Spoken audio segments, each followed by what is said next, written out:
Resound వస్తుందండి కొంచెం. ఆ సౌండ్ నా సౌండేనా? అయితే ప్రియులారా, మరి దేవుని యొక్క వాక్య భాగంలోనికి మనం వెళ్ళే ప్రయత్నం చేద్దాం. నిన్నటి రోజు అలాగే ఈ రోజు మనం ధ్యానిస్తున్న అంశము, దాని పేరు గుర్తుందా ఎవరికన్నా? 9 అయిపోయింది, టైం చెప్పాలి. లేట్ అయితే భోజనాలు లేవు. ఏంటమ్మా అంశం ఏంటి? ఈ ఆహారం పూర్తయితేనే ఆహారం.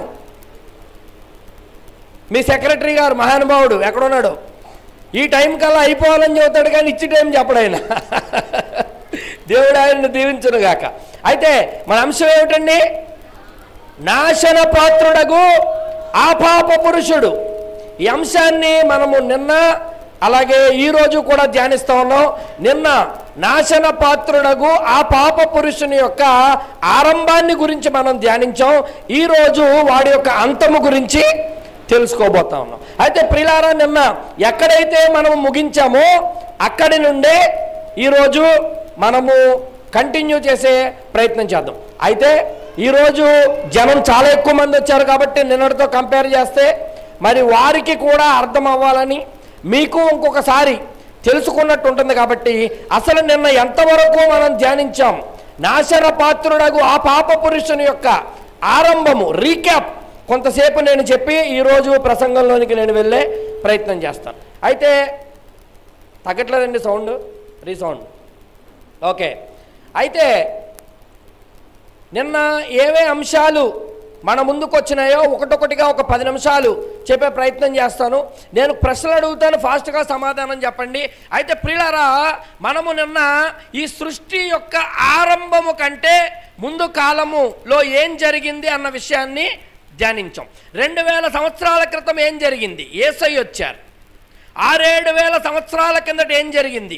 ఆదాము హవ్వలను దేవుడు తయారు చేశాడు. 1000 సంవత్సరాలు, కోట్ల సంవత్సరాల కింద దాని ముందు ఏం జరిగింది? దేవకుమారులను అనగా దేవదూతలను దేవుడు తయారు చేశాడు. మరి కాలము అనేది లేని కాలములో అసలు మొట్టమొదటి ఆరంభపు కాలములో ఏమి జరిగింది అన్న విషయాన్ని మనము ధ్యానించటం జరిగింది. అయితే ఈ విశ్వానికి అసలు మొదలు ఏమిటి? అప్పుడు ఏమున్నాయి? మనుషులు లేని కాలములో, దేవదూతలు లేని కాలములో, మరి ఎవరూ లేని కాలములో ఈ ప్రకృతి లేకపోతే అప్పుడున్న స్థితి ఏమిటి అనేది మనం ధ్యానించడం జరిగింది. అయితే ప్రియులారా, ఎవరున్నారా కాలంలో అని నిన్న మనం తెలుసుకున్నాం. 2 ఉన్నాయి. ఒకటి వెలుగు, రెండవది చీకటి. ఈ వెలుగు అనేది వ్యక్తి అని నేను మీకు చెప్పాను, చీకటి అనేది శక్తి అని నేను మీకు చెప్పడం జరిగింది. అలాగే యోహాను పత్రిక 1వ అధ్యాయం 5వ వచనంలో చెప్పాడు, ఆ చీకటి వెలుగును గ్రహించకుండెను అని చెప్పాడు. చీకటి ఏం చేస్తుందంట? వెలుగును గ్రహించకుందంట. అలాగే 1 యోహాను పత్రిక 1వ అధ్యాయం 5వ వచనంలో చెప్పాడు, దేవుడు వెలుగై ఉన్నాడు, ఆయనలో చీకటి ఎంత మాత్రము లేదు అని అక్కడ వ్రాయబడి ఉంది. అయితే ఆ సారాంశము మనకేం తెలిసిందంటే, మొదట్లో వెలుగు అనే ఒక వ్యక్తి ఉన్నాడు, ఆయనే దేవదేవుడు. చీకటి అనే శక్తి ఆయనలో ప్రవేశించాలని చూసింది. అయితే దేవదేవుడు సద్గుణుడు కనుక, ఆ చీకటికి వ్యతిరేకమైన లక్షణాలు గలవాడు కనుక దానిని ఆయన యాక్సెప్ట్ చేయలేక రెసిస్ట్ చేయసాగాడు. అది సృష్టి యొక్క ఆరంభం. అలాగే సృష్టి కంటే మొదలు కాలము యొక్క ఆరంభం. అయితే ప్రియులారా, అలాగే మనము యోబు గ్రంథము 38వ అధ్యాయము 19-20 వచనాలలో మనం చూసింది ఏమిటంటే, చీకటికి ఉనికి పట్టు ఉన్నది అని మనం తెలుసుకున్నాం. అలాగే చీకటికి నివాస స్థలము ఉన్నది అని కూడా మనము తెలుసుకోవటం జరిగింది. కాబట్టి ఈ అచేతనమైన చీకటి తనలో తాను పెనుగులాడుతూ దేనికోసం పెనుగులాడుతుందో తెలియకుండా దాని యొక్క పోరాటము దేనికంటే, ఆ చీకటి ఈ వెలుగు వలె ఒక వ్యక్తిత్వాన్ని సంతరించుకోవాలని ప్రయత్నం చేస్తూ ఉంది. ఏం చేస్తూ ఉందండి చీకటి? అది ఒక శక్తిగా ఉంది, వ్యక్తిగా మారాలని, వ్యక్తిత్వాన్ని సంతరించుకోవాలని ప్రయత్నం చేస్తూ ఉంది చీకటి. ఆ స్థితిలో ఉండగా తర్వాత దేవుడు ఈ సృష్టిని చేయాలనుకున్నాడు. సృష్టిని ఎందుకు దేవుడు చేయాలనుకున్నాడంటే, 1 యోహాను పత్రిక 4వ అధ్యాయము 8వ వచనము తెలియజేస్తూ ఉంది, దేవుడు ప్రేమయ్య ఉన్నాడు. ఏమై ఉన్నాడంటండి? దేవుడు ప్రేమయ్య ఉన్నాడు. ప్రేమామయుడు కాదు, ప్రేమ చూపించేవాడు కాదు, ప్రేమ కలిగిన వాడు కాదు. ఎవరంట? ప్రేమ అయి ఉన్నాడు. అంటే దేవుడే ప్రేమ, ప్రేమే దేవుడు. God is love, love is God. ఇప్పుడు దేవుణ్ణి ఇంకొక పేరుతో మనం పిలవాలి అంటే ఏ పేరుతో పిలిస్తే సమంజసంగా ఉంటుందంటే ప్రేమ అన్న పేరుతో పిలిస్తే చాలా సమంజసంగా ఉంటుంది. చప్పట్లు కొట్టండి, చాలా గట్టిగా చప్పట్లు కొట్టాలి. ఆ ప్రేమకు వినపడాలి, ప్రేమకు వినపడాలి. ప్రేమ కంటే మీరు ప్రేమించే వారికి కాదు. ఎవరికి? యవనస్తులు నవ్వుతున్నారు. గట్టిగా చప్పట్లు కొట్టండి మరొకసారి. అయితే ప్రియులారా గమనించండి. అయితే అక్కడ జరిగిన విషయం ఏమిటంటే ఈ సృష్టి అంతటినీ దేవుడు తయారు చేయాలనుకోవడం కారణము ఆయన ప్రేమ అయి ఉన్నాడంట. మరి ఆయన ఒక్కడే ఉన్నాడు కదా. ప్రేమ అనేది సార్థకం కావాలంటే, ప్రేమ అనేది ఒక రూపంలోనికి రావాలంటే ఎవరో ఒకరుంటేనే వారి మీద ఆ ప్రేమను చూపించగలుగుతాడు. ఎవరూ లేకుండా ఆయన ఒక్కడే ప్రేమను ఎవరి మీద చూపిస్తాడు? కాబట్టి దాచుకోలేనటువంటి, కప్పిపెట్టలేనంతవంటి అనంతమైన ప్రేమ ఆయనలో దాగి ఉంది. కాబట్టి ఆ ప్రేమను చూపించడానికి కొంతమంది కుమారులు కావాలని ఆయన ఆశపడ్డాడు. కుమారులను, దేవకుమారులను తయారు చేశాడు. వారే దేవా దూతలు. ఎవరిని తయారు చేశాడండి? దేవా దూతలను తయారు చేశాడు. అయితే దేవదూతల్లో కూడా అందరూ సమానులు కాదు. అందరి జ్ఞానము సమానమైంది కాదు, అందరి సౌందర్యము సమానమైంది కాదు, అందరి శక్తి సమానమైనది కాదు. ఎందుకంటే మీరు బైబిల్ చూసినట్లయితే ప్రధాన దూత అయిన మికాయేలు అని రాయబడి ఉంటుంది. చూసారా మీరు? అంటే దాని అర్థం ఏమిటి? ప్రధానము కాని దూతలు కూడా ఇక వేరే ఉన్నాయి. వారి మధ్యన కూడా స్థాయి భేదాలు ఉన్నాయి, అంతరాలు ఉన్నాయి. అయితే ఈ వెలుగు రాజ్యాన్ని కాసేపు పక్కన పెడితే అంధకార రాజ్యంలో కూడా స్థాయి భేదాలు ఉన్నాయి. అమ్మా, సాతాను రాజ్యంలో కూడా స్థాయి భేదాలు ఉన్నాయి. అందుకనే పౌలు గారు ఒక మాట చెప్పారు, మీరు పోరాడున్నది శరీరులతో కాదు కానీ ప్రధానులతోనూ అధికారులతోనూ ఆకాశ మండలమందున్న అంధకార దురాత్మ శక్తులతోనూ అని చెప్పాడు. అంటే ఆకాశమందున్న అంధకార దురాత్మ శక్తులు వేరే, ప్రధానులు వేరే, అధికారులు వేరే. అవన్నీ దెయ్యాలే. దెయ్యాల్లో కూడా పెద్ద దెయ్యం, చిన్న దెయ్యం, మంచి దెయ్యం, తల్లి కొంచెం మంచి దెయ్యం, పిచ్చి దెయ్యం, పనికిమాలిన దెయ్యం, ఇలాంటి స్థాయి భేదాలు ఉన్నాయి వాళ్ళలో కూడా. సరే, అంధకార రాజ్యం గురించి మనకెందుకు? ఈ వెలుగు రాజ్యం గురించి ఆలోచిస్తే దేవదూతలందరినీ కూడా దేవుడు తయారు చేశాడు. రకరకాల స్థాయిల్లో ఉన్నారు. షెరూబులు వేరు, కెరూబులు వేరు. ఈ దేవదూతలందరికంటే కూడా హైయెస్ట్ ర్యాంకులో ఉన్న వ్యక్తులు ఎవరంటే కెరూబులు, కెరూబిం అంటారు. ఈ కెరూబులందరికీ కూడా అత్యధికమైన స్థాయిలో ఉన్నవాడు ఎవడంటే వాడి పేరు లూసిఫర్ అనే ఒక బిరుదును తగిలించుకున్న ఒక దేవదూత. అయితే ప్రియులారా, కోట్ల లోకాలను దేవుడు చేశాడు. అనంత కోటి దేవదూతలను దేవుడు తయారు చేయడం జరిగింది. అయితే ఈ కోట్ల లోకాలను మరి దేవుడి తర్వాత మరి స్థాయిలో ఉన్నది ఎవరంటే ఈ లూసిఫర్ అనే దేవదూత. అందుకని దేవుడు ఈ సృష్టిని తయారు చేశాడు, ఆకాశాలను తయారు చేశాడు, ఈ చాలా విషయాలను తయారు చేశాడు. అయితే ఉత్తర దిక్కున ఒక పర్వతము మీద ఆయన యొక్క సింహాసనాన్ని దేవుడు ఏర్పాటు చేసుకున్నాడంట. అయితే సింహాసనాన్ని దేవుడు ఏర్పాటు చేసుకున్నాడు కదా, బాగానే ఉంది కదా. ఆ పైకి ఆయన సింహాసనము దగ్గరికి సమీపముగా వెళ్ళగలిగినటువంటి అవకాశము వీడికి మాత్రం ఇచ్చారు. చప్పట్లు కొట్టండి గట్టిగా. అందుకే యెహెజ్కేలు పత్రిక తెలియజేస్తూ ఉంది వాడి గురించి. వాడు కాలుతున్న రాళ్ల మధ్యన సంచరించువాడంట. ఎవరు? సరాసరి దేవుడి దగ్గరకు వెళ్ళి రాగలిగిన కెపాసిటీ కలిగిన, దేవుడు సృష్టించిన అత్యధిక స్థాయి దేవదూతలైన కెరూబులలోనే అత్యధికమైన స్థాయి జ్ఞానము గలవాడు. వాడు ఎంత జ్ఞానము గలవాడంటే బైబిల్ చెప్తుంది లూసిఫర్ గురించి. ఏమని చెప్తుందంటే నీకు మరుగైనదేదియూ లేదు. ఏమని చెప్తుందండి బైబిల్? నీకు మరుగైనదేదియూ లేదు. వాడికి తెలియని విషయమే లేదంట. ఇంకేమో చెబుతుందంటే నీవు దానియేలు కంటే జ్ఞానవంతుడవు. ఎవడంట? లూసిఫర్ దానియేలు కంటే కూడా జ్ఞానము గలవాడంట. అత్యధికమైన సౌందర్యము గలవాడంట. వాడి సౌందర్యము ఎంత సౌందర్యం అంటే తోటి దేవదూతలే ఈర్షపడేటటువంటి, అసూయపడేటటువంటి గొప్ప సౌందర్యాన్ని దేవుడు వాడికి ఇచ్చాడంట. అయితే ప్రియులారా, ఈ శ్రేష్టమైన స్థాయిలో వాడిని దేవుడు నిలబెట్టాడు. అయితే ఏం జరిగింది పరలోకంలో అంటే భూలోకంలో ఏదైనా తోటలో ఏం జరిగిందో తెలుసుకోవాలని చెప్పాను. ఎందుకంటే యేస్కేలు పత్రిక 28:13 చెప్పాడు, దేవుని తోటయగు ఏదేనులో నీవు ఉంటివి అని చెప్పాడు. అంటే కిందొక ఏదేను వనం ఉంది బైబిల్ ప్రకారం, పైన ఒక ఏదేను వనము ఉంది. అయితే ఈ పరమ ఏదేను వనంలో చాలా గొప్ప శక్తి సామర్థ్యాలు కలిగిన వాడిగా ఉన్నాడు ఈ లూసిఫర్. అయితే ఇది స్థితి. మరి ఇక్కడ కనుక మీరు గమనించినట్లయితే ఒకవైపు చీకటి ఉంది, వ్యక్తిగా దేవుడు ఉన్నాడు, మరి ఆయనలో ప్రవేశించాలని చూసింది, ఆయన రెసిస్ట్ చేశాడు, తర్వాత ఈ నిర్మాణాన్ని అంతా దేవుడు చేశాడు. ఇప్పుడు లూసిఫర్ అనే గొప్ప వ్యక్తి ఉన్నాడు, గొప్ప దేవదూతను దేవుడు తయారు చేశాడు. అయితే జరగకూడని విషయము పరలోకంలో జరిగింది, పాపము పరలోకంలో జరిగిందా లేదా? అయితే ఇప్పుడు అందరికీ వచ్చే ప్రశ్న ఏమిటంటే, అంత మహిమ లోకంలో పాపం జరగటం ఏంటండి, అంత పరిశుద్ధ లోకంలో పాపం జరగటం ఏంటండి, పరమ పవిత్రుడు పావనుడైన యేసుక్రీస్తు ప్రభుల వారు సింహాసనాసీనుడైన ఉన్న ఆ లోకంలో ఎట్ల పాపము జరిగింది అనేది ప్రశ్న.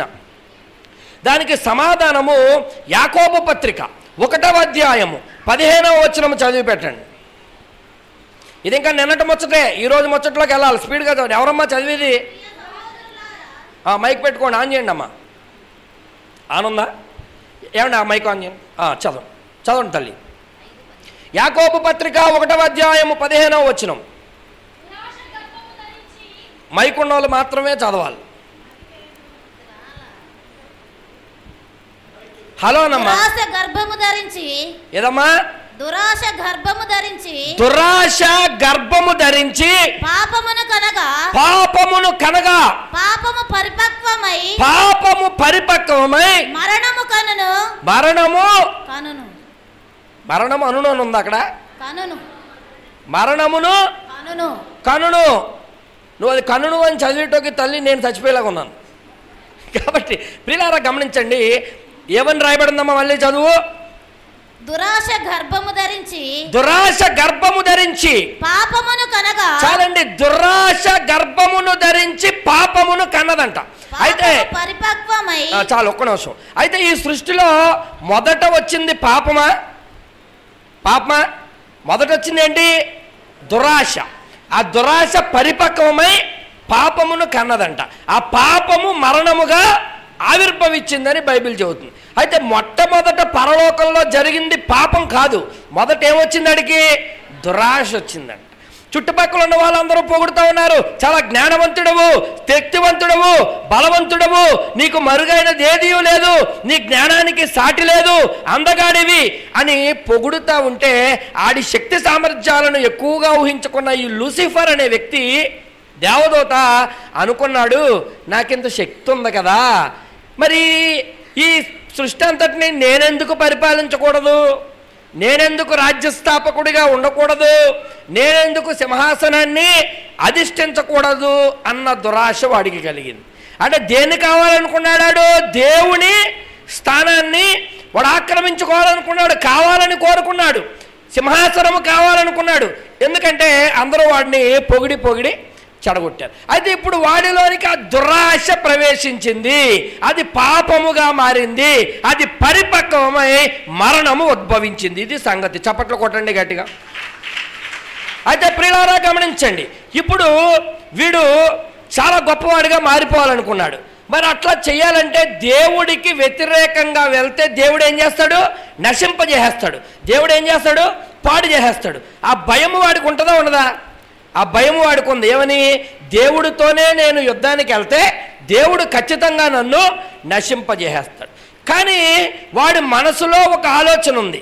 ఆ ఆలోచన ఏంటంటే, దేవుడు అనే వ్యక్తి కాకుండా చీకటి అనే ఒక నిత్యశక్తి ఉంది, అది నిత్యత్వము కలిగినది, దానికి అంతము చేయటము సాధ్యము కాదని దేవదేవుడే చెప్పాడు. ఇప్పుడు కనుక ఆ చీకటి నాలో ప్రవేశిస్తే నేను కూడా నిత్య వ్యక్తిగా మారిపోతాను అన్న ఆలోచన వచ్చింది. అడిగి ఏమొచ్చింది? అర్థమైందమ్మా మీకు? ఏదైతే చీకటి ఉందో ఆ చీకటిని ఎవరు కూడా ఏమీ చేయలేరని చెప్పానో, ఎందుకంటే దేవుడితో పాటే అది మొదటి నుండి ఎగ్జిస్ట్ అయి ఉందో ఆ శక్తి. కాబట్టి వీడు ఏం ఆలోచన చేశాడంటే, ఆ నిత్య శక్తి నాలో ప్రవేశిస్తే నేను మరి నిత్య వ్యక్తిగా మారిపోతానని ఆలోచన చేసి తన జీవితంలో ఆ పాపానికి అవకాశం ఇచ్చిన వెంటనే అప్పటిదాకా ఈ చీకటి ఎదురు చూస్తూ ఉంది. ఏమని? ఎవడిలో ప్రవేశిందామా? ఇప్పుడు శక్తిగా ఉన్న చీకటి ఎలా మారాలని అది ఆలోచన చేస్తూ ఉంది. వ్యక్తిగా మారాలని, వ్యక్తిగా మూర్తీభవించాలని, వ్యక్తిగా తన్ను తాను మార్చుకోవాలని ఆలోచన చేస్తున్న ఈ చీకటికి సరిగ్గా దొరికాడు ఒకడు, వాడే ఈ లూసిఫర్. అర్థమవుతుందమ్మా నేను చెప్పింది? అర్థం అవ్వకపోయినా మీకు భోజనాలు లేవు ఇవాళ. అర్థమవుతుందా? అయితే ప్రియులారా గమనించండి, ఇప్పుడు ఇద్దరి కోరిక తీరుతుంది. వీడి యొక్క కోరిక ఏంటంటే నిత్య వ్యక్తిగా మారిపోవాలి. ఆ చీకటి యొక్క కోరిక ఏమిటంటే వ్యక్తిత్వాన్ని సంతరించుకోవాలి. కాబట్టి ఇప్పుడు దాన్ని ఆహ్వానిస్తే ఎట్లా ఉంటుంది అని ఆలోచన చేశాడు. రిస్క్ అయినా పర్వాలేదని ఆలోచన చేశాడు. ఒకానొక రోజు చీకటిని ఆహ్వానించాడు. అది ఆహ్వానించటమే అరుదుగా వెంటనే వచ్చి ఈ యొక్క లూసిఫర్ హృదయాన్ని ఢీకొట్టింది. వాడు నశింప చేయలేని ఒక నిత్య వ్యక్తిగా, ఒక చీకటి వ్యక్తిగా మారిపోయాడు. కొట్టండి చప్పట్లు గట్టిగా. ఎట్లా మారిపోయాడు? చీకటి వ్యక్తిగా మారిపోయాడు. ఇప్పుడు వాడికంటూ సొంత రాజ్యాన్ని ఏర్పాటు చేసుకుంటూ మొదలుపెట్టాడు. దేవుడు సృష్టించిన దేవదూతలలో 1/3 దేవదూతలను వాడి పక్షాన తిప్పేసుకున్నాడు. అంటే ఉదాహరణకు దేవుడు 300 కోట్ల దేవదూతలను సృష్టించాడు అనుకుందాం. ఎగ్జాంపుల్గా ఎంతమందిని వాడి పక్షాన మార్చేసుకున్నాడు? వాడి అంధకార శక్తితో 300 కోట్ల దేవదూతలను ఒకవేళ దేవుడు చేసినట్లయితే 100 కోట్ల మంది దేవదూతలను ఏం చేశాడమ్మా వాడు?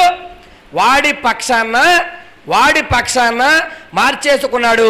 ఇప్పుడు పరలోకమే 2 రాజ్యాలుగా మారిపోయింది. వెలుగు రాజ్యానికి సమాంతరంగా చీకటి రాజ్యము, అంధకార రాజ్యము తయారైంది. ఇప్పుడు దేవుడు కూడా చూస్తా ఊరుకున్నాడు. ఉన్నాడా? ఎందుకు చూస్తా ఊరుకున్నాడు? చీకటి అనేది ఆయన ప్రమేయం లేకుండానే పుట్టింది. దాన్ని ఆయన ఏమీ చేయలేడు అమ్మా. కానీ చీకటి ప్రవేశించిన ఈ వ్యక్తి, వీడిని తయారు చేసిన వాడు ఎవడు? ఆయనే. సృష్టికర్త ఆయనే కాబట్టి సృష్టించిన దాని మీద అధికారం ఉంటుంది కదా. ఇప్పుడు ఆ చీకటిని ఏమీ చేయలేడు. కానీ ఈ చీకటి ప్రవేశించిన ఈ వ్యక్తిని ఆయన బంధించగలడు, కదలకుండా చేయగలడు, అంధకార అగ్నిలోకంలో పడవేయగలడు. దానికోసమే ఈ యొక్క సమస్త ప్రణాళికను దేవుడు అక్కడే రచించాడు. అందుకనే మనందరం ఇక్కడ ఉన్నాం. చప్పట్లు కొట్టండి గట్టిగా. ఇప్పుడు దేవుడి యొక్క ఆలోచన అంధకార రాజ్యాన్ని నాశనం చేయాలి, ఆ చీకటి అనేది లేకుండా చేయాలి. రాబో యుగములలో ఈ చీకటి వలన ఏదైతే పాపానికి ఆస్కారం కలిగిందో, పాపమునకు ఆస్కారము లేని మరొక వ్యక్తి సాతానుగా మారుటకు అవకాశము లేని ఒక లోకాన్ని ఆయన సృష్టించాలనుకున్నాడు. అందుకే ఎఫెసీ పత్రిక 2వ అధ్యాయము 16వ వచనంలో రాయబడింది, యుగ యుగముల వరకు మనం క్రీస్తుతో పాటు నివసిస్తాం. అంటే ఎప్పటి వరకు నివసిస్తాం తల్లి? ఈ 1000 సంవత్సరాలు ఇదంతా కలిపి ఏంటమ్మా? ఒక యుగం. ఇలాంటి 100 యుగాలు వస్తాయంట తర్వాత. ఇప్పుడు ఈ చీకటి అనే సమస్య ఈ ప్రకృతిలో తీరిపోతే ఇక మరలా పాపం అనేది ఉండదు, శాపం అనేది ఉండదు, ఇంకో వ్యక్తి సాతానుగా మారేటటువంటి అవకాశం ఉండదు. ఎందుకు? ఈ చీకటి అనేది లేకుండా చేస్తే. కాబట్టి దేవుడు ఈ ఆలోచనను చేయటం జరిగింది. అందుకంటే ఇప్పుడు 50 సంవత్సరాలు 60 సంవత్సరాలు భూమి మీద బ్రతికిన దానికే చాలామంది అడ్డమైన పాపాలు చేస్తూ ఉంటారు, అడ్డమైన పనికిమాలిన పనులు చేస్తూ ఉంటారు. బైబిల్ ఏం చెబుతుందంటే యుగ యుగములు 1000 సంవత్సరాలు కోట్ల సంవత్సరాలు యేసయ్యతో మనము నివసించబోతా ఉన్నాం. చప్పట్లు కొట్టండి గట్టిగా. ఇప్పుడు బతికిన 50 ఏళ్ళు తిన్నంగా ఉంటే చాలు. ఎన్ని సంవత్సరాలు ఉంటాం దేవుడితో పాటుగా? కోట్ల సంవత్సరాలు. ఇప్పుడు చీకటి కానీ సమస్య కానీ ఏది సమస్య లేని లోకాన్ని ఆయన సృష్టించాలనుకున్నాడు. ఇది నిన్నటి వరకు ఉన్న రీక్యాప్. ఏమిటా విషయం అంటే, నాశన పాత్రుడగు ఆ పాప పురుషుడు వాడి యొక్క ఆరంభము ఇది. ఇప్పుడు మనము అంతాన్ని చూడబోతున్నాం. తొందరగా ముగించుకునే ప్రయత్నం చేద్దాం. నాశన పాత్రుడగు ఆ పాప పురుషుడు, వాడి యొక్క ఆరంభం అర్థమైంది అందరికీ. అంతము ఎట్లా ఉండబోతుందో ఇప్పుడు చూస్తా ఉన్నాం. నిన్న చదివిన మూలవాక్యాన్ని మరలా చదివి పెట్టండి అమ్మా. 2వ తెస్సలోనిక పత్రిక 2వ అధ్యాయము 3వ వచనము. 2వ తెస్సలోనిక 2వ అధ్యాయం 3వ వచనం.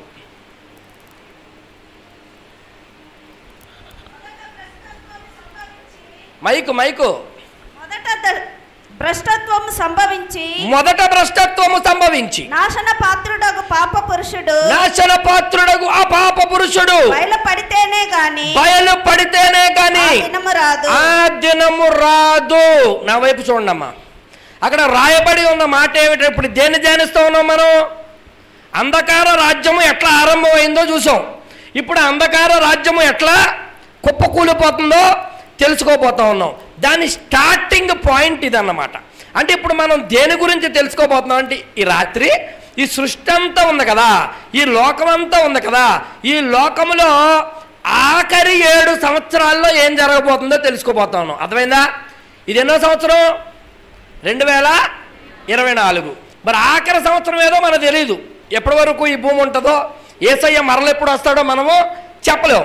అయితే ఆఖరి 7 సంవత్సరాలు అమ్మ తల్లుడు, లాస్ట్ 7 years, ఆఖరి 7 సంవత్సరాలు ఏం జరుగుతుందో ఈరోజు మనం తెలుసుకోబోతున్నాం. ఏ ఆఖరి 7 సంవత్సరాలు? ఇక ఆ 7 సంవత్సరాలు అయిపోతే భూమి అంతరించిపోద్ది. యేసయ్య వచ్చేస్తాడు. మనం ఏదైతే యుగయుగాలు ఆయనతో పాటు ఉంటాము అని చెప్పుకుంటున్నామో దానికి స్టార్టింగ్ పాయింట్ ఏర్పడుతుంది. కాబట్టి ప్రియులారా గమనించండి, ఆఖరి 7 సంవత్సరాలు మీరు చదివిన ఈ వచనముతో ప్రారంభమవుతుంది. ఈ భూమి నశించి పోయే ముందు ఆఖరి 7 సంవత్సరాలు ఎట్లా ఉండబోతా ఉన్నాయంటే చదివారు మీరు. మొదట భ్రష్టత్వము సంభవించి నాశన పాత్రుడగు ఆ పాప పురుషుడు బయలుపడితే కానీ ఆ దినము రాదు. ఆ దినం అంటే ఏ దినం? నా దినమా? నీ దినమేరా అన్నట్టు చూస్తున్నారు. కనీసం మర్యాద కన్నా కాదని చెప్పచ్చుగా, చెబుతున్నారు మీరు. మొదట భ్రష్టత్వము సంభవించి నాశన పాత్రుడగు పాప పురుషుడు బయలుపడితే కానీ ఏమి రాదంట? ఆ దినం రాదంట. ఏ దినం అది? యేసుక్రీస్తు ప్రభుల వారి యొక్క రాకడ దినం. చప్పట్లు కొట్టండి గట్టిగా. యేసుక్రీస్తు ప్రభుల వారి యొక్క రాకడ దినము సంభవించాలంటే మొదట ఏం జరగాలంట? ఆ పాప పురుషుడు బయలుపడాలంట. ఆ పాప పురుషుడు ఎప్పుడు బయలుపడతాడంట? భ్రష్టత్వము సంభవించాలంట. అర్థమైందా? యేసు రావాలంటే పాప పురుషుడు బయలుపడాలి. పాప పురుషుడు బయలుపడే ముందు భ్రష్టత్వం సంభవిస్తుంది. మొదట భ్రష్టత్వం వస్తుంది, తర్వాత పాప పురుషుడు బయలుపడతాడు, నాశన పాత్రుడు. దాని తర్వాత యేసయ్య వచ్చే దినము వచ్చేస్తుంది. అర్థమైంది తల్లి? అయితే అక్కడ గమనించండి. అయితే ఈ నాశన పాత్రుడకు పాప పురుషుడు వాడెవడు, వాడు వెనకాలన్నవాడెవడు, వాడిని నడిపిస్తున్నవాడు ఎవడు అనేది ఇక్కడ చాలా ప్రాముఖ్యమైన సబ్జెక్టు, చాలా ప్రాముఖ్యమైన విషయం. ఆఖరి 7 సంవత్సరాలు ఎప్పుడు స్టార్ట్ అవుతుందంటే నాశన పాత్రుడగు ఆ పాప పురుషుడు బయలుపడగానే ఏమొచ్చేస్తుంది? ఈ భూమి యొక్క 7 సంవత్సరాల్లో గాయబ్ హోగయా. తమిళ్ రాదు, నాకు హిందీ కూడా రాదు, ఎవరిని అడిగి అరువు తెచ్చుకున్నాను ఈ మొక్క. గమనించండి, ఆఖరి 7 సంవత్సరాలమ్మా. ఎందుకు ఇన్నిసార్లు చదువుతున్నానంటే గమనించండి. ఎందుకు ఇన్నిసార్లు నొక్కి ఒక్కానిస్తా ఉన్నానంటే ఆ వత్తాళ్లే వేసి ఎప్పుడో వస్తాడు మాకేటి అన్నట్టు చూస్తూ ఉన్నారు మీరంతా. ప్రపంచం అలాగే. భ్రష్టత్వం లేదా బయట? యేసుక్రీస్తు ప్రభువు వారు చెప్పారు కదా, రాజ్యము మీదకి రాజ్యము, దేశము మీదకి దేశము. ఎక్కడ చూసినా కరువులు, ఎక్కడ చూసినా భూకంపాలు, ఎక్కడ చూసినా యుద్ధాలు లేవా? జరగట్లేదా? టీవీ పెడితే ఏదో ఒక యుద్ధం గత 2 సంవత్సరాల నుంచి కనిపిస్తుంది. యుద్ధం లేని టీవీని మీరు చూసారా? మేము అవి చూడమండి, మేము జబర్దస్తే చూస్తామండి. దేని గురించి ఉంది టీవీ పెడితే? గత 2-3 సంవత్సరాల నుండి యుద్ధము గురించి న్యూస్ లేని ఉందా టీవీలో? ఎక్కడ చూసినా భ్రష్టత్వమే. యేసు చెప్పిన కార్యాలు కళ్ళ ముందు కనపడుతున్నాయి. అయితే భ్రష్టత్వము సంభవించింది కాబట్టి త్వరలో ఒకడు రాబోతున్నాడు. ఎవడంటే నాశన పాత్రుడగు ఆ పాప పురుషుడు. వాడు రాగానే ఈ 7 years టైం లైన్, దానియేలు ద్వారా ప్రవచించబడిన 70వ వారము, ఆఖరి 7 సంవత్సరాలు ప్రారంభం కాబోతాం. అయితే వీడు ఎలా రాబోతా ఉన్నాడు? ప్రకటన గ్రంథము 13వ అధ్యాయము మొదటి 2 వచనాలు చదవండి. 7 వచనాలు చదవండి, 1 నుంచి 7 వచనాలు. మరియు 10 కొమ్ములను 7 తలలను గల క్రూర మృగము సముద్రములో నుండి పైకి వచ్చుట చూచితిని. దాని కొమ్ముల మీద 10 కిరీటములను దాని తలల మీద దేవదూషణకరమైన పేర్లను ఉండెను. నేను చూచిన ఆ మృగము చిరుత పులిని పోలి ఉండెను. దాని పాదములు ఎలుగుబంటి పాదములు వంటివి. దాని నోరు సింహపు నోరు వంటిది. దానికి ఆ ఘట సర్పము తన బలమును తన సింహాసనమును గొప్ప అధికారమును ఇచ్చెను. దాని తలలో ఒకదానికి చావు దెబ్బ తగిలినట్టు ఉండెను.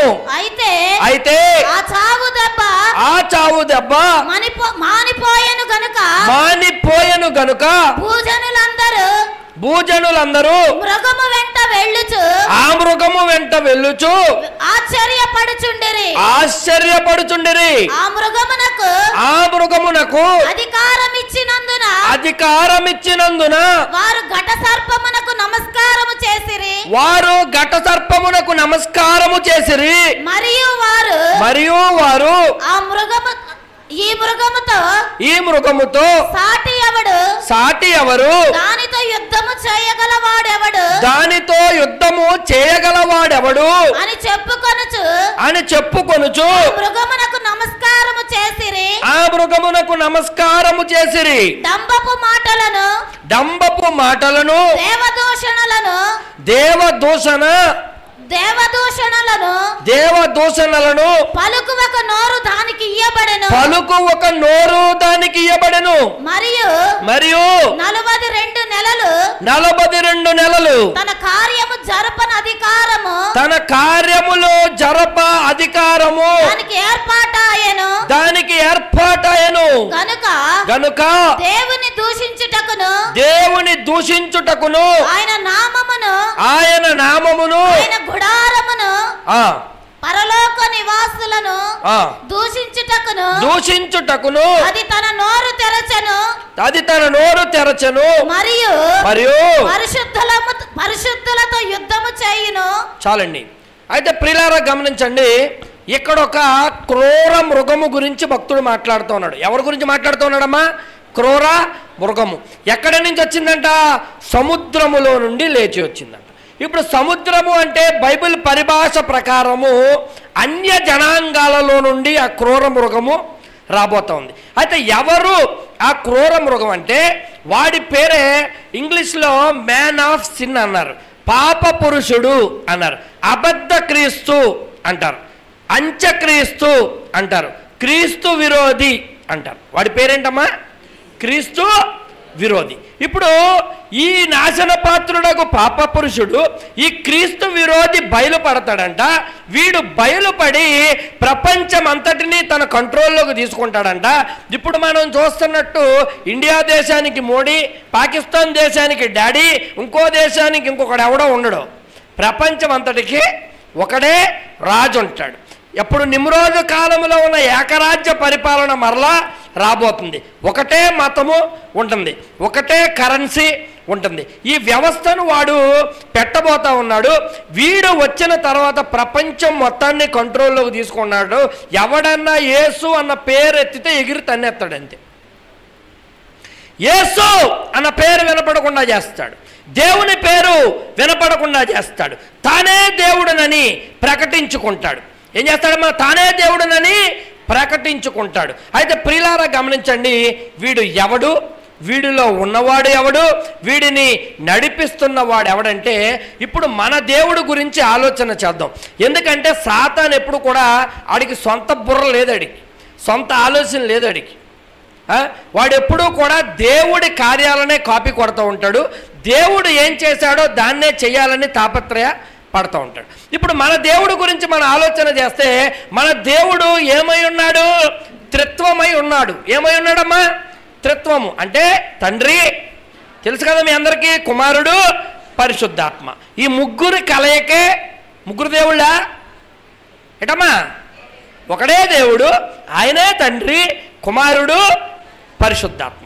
అయితే ఈ త్రిత్వము, హోలీ ట్రినిటీ, పరిశుద్ధ త్రిత్వం అనేది దేవుళ్ళలో కనబడుతుంది. తండ్రి, కుమారుడు, పరిశుద్ధాత్మ. ఇప్పుడు వీడు కూడా అదే సిస్టము. ఇప్పుడు వచ్చిన వాడు పాప పురుషుడు, వాడెవడు? క్రీస్తు విరోధి. వాడిని పంపినవాడు ఆ సాతానుగాడు. ఎందుకంటే మీరు ఇప్పుడు చదివారు, ఆ ఘట సర్పము వాడికి తన బలాన్ని, తన శక్తిని, తన అధికారాన్ని అంతా కూడా వాడికి ఇచ్చిందంట. వాడు ఏ ఆత్మ చేత నడిపించబడతాడంటే ఆ దురాత్మ చేత వాడు నడిపించబడతాడు. ఇక్కడ కూడా మీకు త్రిత్వం కనిపిస్తుంది. తండ్రి, కుమార, పరిశుద్ధాత్మల పరిశుద్ధ త్రిత్వము ఇక్కడ మీకు కనిపించేది. క్రీస్తు విరోధిగాడు సాతాను ఆ ఆత్మ చేత నడిపించబడుతున్న వ్యక్తి మీకు కనిపిస్తాడు. అయితే అది హోలీ ట్రినిటీ అయితే ఇది అన్హోలీ ట్రినిటీ, ఇది అపరిశుద్ధ ఏమై ఉంది? త్రిత్వమై ఉంది. అయితే గమనించండి, వీడు దేవుడి రాజ్యములో ఉన్న దేవదూతలను కొంతమందిని వాడి వైపు తిప్పుకొని అంధకార రాజ్యాన్ని స్థాపించాడు. అయితే ఇప్పుడు వీడు ఏదైనా చెయ్యాలి అంటే వీడు చేయలేడు. ఎందుకు చేయలేడంటే దేవుడు సృష్టికర్త, దేవదూతలను సృష్టించాడు. ఇప్పుడు దేవుడిలాగా దేవదూతలను వీడు సృష్టించగలడా? సృష్టించలేడు. వీడు సృష్టికర్త కాదు. కాబట్టి ఏం చేశాడు? దేవుడు సృష్టించిన దేవదూతల్లో కొంతమందిని వాడి వైపుకు తిప్పుకున్నాడు. అది వాడు చేసే కార్యం. భూమి మీదకి వచ్చాడు, నరులను దేవుడు సృష్టించాడు. వీడు నరులను సృష్టించగలడా? వీడికుందా శక్తి? నరులను సృష్టించగలడా? సృష్టికర్త కాదు వీడు.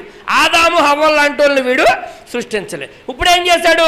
దేవుడు సృష్టించిన వ్యక్తుల్లో చాలా మందిని వాడి వైపు తిప్పుకున్నాడు. చప్పట్లు కొట్టండి గట్టిగా. వాడు సృష్టించలేడు, వాడు ఆవిర్భవింపజేయలేడు, వాడిని దేని ప్రారంభించలేడు. కాబట్టి దేవుడు చేసిన వాటిని చెడగొట్టి వాడి వైపు తిప్పుకునే ప్రయత్నం చేస్తూ ఉన్నాడు. అక్కడున్న ఆ లోకంలో దేవదూతలైనా, ఈ లోకంలో ఉన్న నరులు లేరా? వాడి పక్షాన ఉన్నవారు లేరా అమ్మా? ఎంతమంది ఉన్నారు? అనేకులను వాడి పక్షాన వాడు తిప్పుకొని ఉన్నాడు. అయితే ప్రియులారా, దానియేలు ద్వారా చెప్పబడిన 70వ వారము స్టార్టింగ్ పాయింట్, ఆఖరి 7 సంవత్సరాల్లో భూమి అంతరించిపోతుందని నీకెప్పుడు తెలుస్తుందంటే, నాశన పాత్రుడగు ఈ పాప పురుషుడు బయలుపడతాడు. ప్రపంచమంతా ఒకటే చక్రవర్తి అని చాటించబడుతుంది, ఒకడే రాజు అని చెబుతాడు, ఒకడే వాడినే ఆరాధించాలి, ఏ మతాన్ని కానీ ఏ దేవుణ్ణి కానీ ఆరాధించకూడదన్న శాసనము బయలుదేరినప్పుడు నీకు అర్థమైపోవాలి 7 సంవత్సరాలు ఈ భూమి మనుగడలో ఉంటుందని. చప్పట్లు కొట్టండి గట్టిగా. అయితే ఇప్పుడు ఒకడు దొరికాడు మనకి. ఎవడాడు? పాప పురుషుడు. వాడిని నడిపించే అసలమైన పాప పురుషుడు. వాళ్ళలో ఉన్న దుష్టాత్మ మనకి కనిపిస్తూ ఉన్నాయి. ఇప్పుడు కిందకు వచ్చారంటే ఎదవొక తోడు ఇంకొక ఎదవ కనిపిస్తాడు మీకు. అదే 13వ అధ్యాయం. కన్ఫ్యూజ్ అయితే చెప్పండి. కన్ఫ్యూజ్ అయ్యారమ్మా తల్లి? నేను చెప్పిందే మరలా చెప్పడానికి కారణం ఏంటంటే కొంచెం పెక్యులర్ సబ్జెక్ట్, మీరు అర్థం చేసుకుంటూ విఫలం అవుతారు. అంత దూరం నుంచి నన్ను తీసుకొచ్చారు కదా, మీకు ఉపయోగం కలగాలా వద్దా? చదవమ్మా. ఇంకొకటి గురించి, ఇప్పుడు 2 మృగాల గురించి ప్రకటన గ్రంథం 13లో ఉందమ్మా. ఒక మృగం గురించి మీరు చదివారు, వాడెవడో క్రీస్తు విరోధి, యాంటీ క్రైస్టు, అంత్యక్రీస్తు, చాలా పేర్లు ఉన్నాయి, వాడని చెప్పారు. ఇప్పుడు 11వ అధ్యాయం చదవండి. ప్రకటన గ్రంథము 13వ అధ్యాయము 11వ వచనం. మరియు భూమిలో నుండి మరి యొక్క క్రూర మృగము పైకి వచ్చుట చూచితిని. గొర్రెపిల్ల కొమ్ము వంటి చాలమ్మ చాలు చదవండి. గొర్రెపిల్ల కొమ్ము వంటి 2 కొమ్ములు దానికి ఉండెను. ఆపండి ప్రియులారా, గమనించండి. ఇప్పుడు మొదటి క్రూర మృగము దేంట్లోంచి వచ్చిందమ్మా? సముద్రంలోంచి వచ్చింది. ఈ 2వ క్రూర మృగం దేంట్లోంచి వచ్చిందమ్మా? భూమిలోంచి వచ్చింది. బైబిల్ పరిభాష ప్రకారము సముద్రం అంటే ఏంటమ్మా? అన్య జనాంగాలు. బైబిల్ పరిభాష ప్రకారం భూమి అంటే ఏంటమ్మా? ఇజ్రాయేలు దేశము. చప్పట్లు కొట్టండి గట్టిగా. అయితే ఇజ్రాయేలు దేశము నుండి అంత్యకాలములో ఒక ప్రవక్త రాబోతా ఉన్నాడు. వాడే రెండవ క్రూర మృగముగా ఈ బైబిల్ అభివర్ణిస్తుంది. అయితే ఈ రెండవ క్రూర మృగము, వీడి పేరు అబద్ధ ప్రవక్త. అందరూ చెప్పండి, వాడి పేరేంటి? అబద్ధ ప్రవక్త. నాశన పాత్రుడు, వ్యాపార పురుషుడు, మొదటి మృగం, వాడి పేరేంటి? క్రీస్తు విరోధి, లేకపోతే అబద్ధ క్రీస్తు. ఈ రెండవ వాడి పేరేంటి? అబద్ధ ప్రవక్త. వీడు ఏం చేస్తాడు? ఈ మొదటి మృగానికి అందరూ నమస్కారం చేయాలని, వాడే ఈ సృష్టిని సృష్టించిన వాడని, వాడే దేవుడని, వాడి పక్షాన నిలిచి వాడి గొంతుగా వీడు వాడబడతాడు, ఈ అబద్ధ ప్రవక్త. అర్థమైందా తల్లి? మీకు ఇంకా అర్థం అవ్వాలంటే ఇక్కడ కూడా కాపీయే. పనికిమాలినోడు, దిక్కుమాలినోడు, సైతానుగాడు, ఇక్కడ కూడా కాపీయే. ఏంటా కాపీ? యేసుక్రీస్తు ప్రభుల వారు రావటానికి ముందు ఎవరు వచ్చారు? బాప్తిస్మం ఇచ్చు యోహాను గారు వచ్చాడు. ఒక 6 నెలల ముందో 7 నెలల ముందో పుట్టాడు యేసు కంటే. వచ్చి ఏమని చెబుతా ఉన్నాడు? బైబుల్ ఆయన గురించి ఏమని చెప్పిందంటే, అరణ్యములో వినపడు ఒక కేక శబ్దముగా బైబిల్ బాప్తిస్మం ఇచ్చి యోహాన్ని అభివర్ణించింది. యేసు రావటానికంటే ముందు వచ్చాడు. ఆయన మార్గము సుగమం చేయటానికి వచ్చాడు. వచ్చి ఏం చెప్పాడు? యేసు రక్షకుడు రాబోతా ఉన్నాడు, మారు మనసు పొందండి, బాప్తిసం పొందండి, దైవరాజ్యాన్ని కాంక్షించండి, పరలోక రాజ్యము సమీపించి ఉన్నదని ప్రకటన చేశారు. ఎవరు? బాప్తిసం ఇచ్చు యోహాను గారు. అయితే యేసుక్రీస్తు ప్రభుల వారి కంటే ముందొచ్చి ఆయన గురించి ప్రకటిస్తూ, ఆయన మార్గాలను సరళం చేస్తూ, ఆయనను బయలుపరుస్తూ ఉన్నాడు ఒక వ్యక్తి. ఆయన బాప్తిసం ఇచ్చు యోహాన్. సరిగ్గా పనికిమాలినోడు ఒకడు వచ్చాడు. వీడేం చేస్తాడు? ఈ అబద్ధ ప్రవక్త వీడికి కొడతా ఉంటాడు, బాకాలు ఊస్తూ ఉంటాడు. ఎవడికి? ఈ అబద్ధ క్రీస్తుకి. వీడే నిజమైనోడు, వీడే ప్రపంచనీయంత, వీడే సర్వశక్తిమంతుడు. ఎలాగైతే యేసు మార్గాలను యోహాను సరళం చేశాడో, ఈ పాప పురుషుడు యొక్క మార్గాలను సరళము చేస్తాడు ఈ పనికిమాలిన అబద్ధ ప్రవక్త. ప్రియులారా, ఇప్పుడు దాకా ఏం చెప్పాను గమనించండి. ఏం చెప్పాను ఇప్పుడు దాకా? ఆఖరి 7 సంవత్సరాలు ఈ భూమి మీద ఎట్లా ఉండబోతుంది, అవి వచ్చినాయని నీకు ఎట్లా తెలుస్తాయి? ఒకడే రాజని ప్రకటన నువ్వు టీవీలో చూస్తావు, ఎవరిని ఆరాధించకూడదని ప్రకటన నువ్వు టీవీలో చూస్తావు, వాడినే అందరూ కొలవాలి లేకపోతే పట్టుకెళ్ళి జైల్లో పడేస్తారని టీవీలో చూస్తావు. ఎవడైతే వాడిని ఆరాధిస్తారో వాడికి మాత్రమే క్రయ విక్రయములు చేయుటకు, అంటే నువ్వు ఏదన్నా కొనాలన్నా, నువ్వేదన్నా అమ్మాలన్నా, వాడి ముద్ర నీ చేతి మీదైనా, నీ యొక్క శిరస్సు మీదైనా ఉంటేనే నువ్వు ఆ కార్యాలు చేయగలుగుతావు. అయితే వాడే సర్వశక్తివంతుడని ప్రకటించేటటువంటి ఒక ప్రవక్త కూడా లేవనెత్తబడతాడు. వాడు గురించి కూడా ఇప్పుడు మనం చూసాం. ఇది ప్రకటన గ్రంథము 13వ అధ్యాయంలో ఉన్న 2 క్రూర మృగాల వివరణ కొంచెమే నేను చెప్పాను, ఎందుకంటే మొత్తం వాళ్ళ గురించే చెబితే సమయము సరిపోదు. చప్పట్లు కొట్టండి, గట్టిగా గట్టిగా చప్పట్లు కొట్టాలి. మారుమ్రోగాలి, అంధకార రాజ్యం నశించిపోవాలి మీ చప్పట్లతో. హల్లెలూయా. అయితే ప్రియులారా గమనించండి, అర్థమైందా తల్లి? కొంతమంది బుర్ర పేస్తారు. పాస్టర్ గారు ఏం చెప్పాడండి వాక్యం? ఏం చెప్పాడు రా? బాగా చెప్పాడు. అదే ఏం చెప్పాడు? బాగా చెప్పాడు. అదే ఏం చెప్పాడు రా? బాగా చెప్పాడు అన్నానా? బాగా చెప్పాడు అంతే. అది ఏమైనా చెప్పనే, ఏం చెప్పాడు? బాగా చెప్పాడు. కాబట్టి అట్లా ఆ మనస్సు గలవారిగా కాక గుర్తుపట్టాలా వద్దా? ఆఖరి 7 సంవత్సరాలని ప్రభువుని ఎదుర్కోవాలా వద్దా? ఇప్పుడు టీవీ సీరియల్ చూడకుండా చీరల మీద ఆశలు కలిగి ఉండకుండా జీవించాలంటే సాధ్యం కావట్లేదు మీకు. అప్పుడు అవుతుంది సాధ్యం. ఎందుకు? మొత్తం ఇనుము పెట్టి నలిపి పడేస్తాడు అంతే, రుబ్బురోల్లో పెట్టి రుబ్బేస్తాడు మన అందరినాడు. కాబట్టి ప్రియులారా గమనించండి, ఇక్కడ విషయాన్ని మీరు చూశారు. ఇప్పుడు మొదటి క్రూర మృగము ఎవరో? క్రీస్తు విరోధి, ఆడే ఆ పాప పురుషుడు. రెండవ క్రూర మృగము అబద్ధ ప్రవక్త. ఇప్పుడు వీరిద్దరూ కలిసి ఒక కార్యాన్ని చేస్తారు. అదేమిటంటే చదవండి, అదే 13వ అధ్యాయం 15వ వచనం. మరియు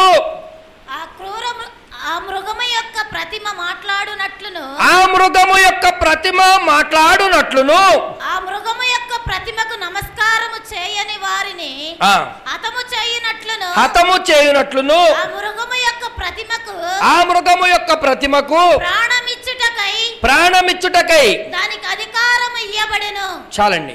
గమనించండి.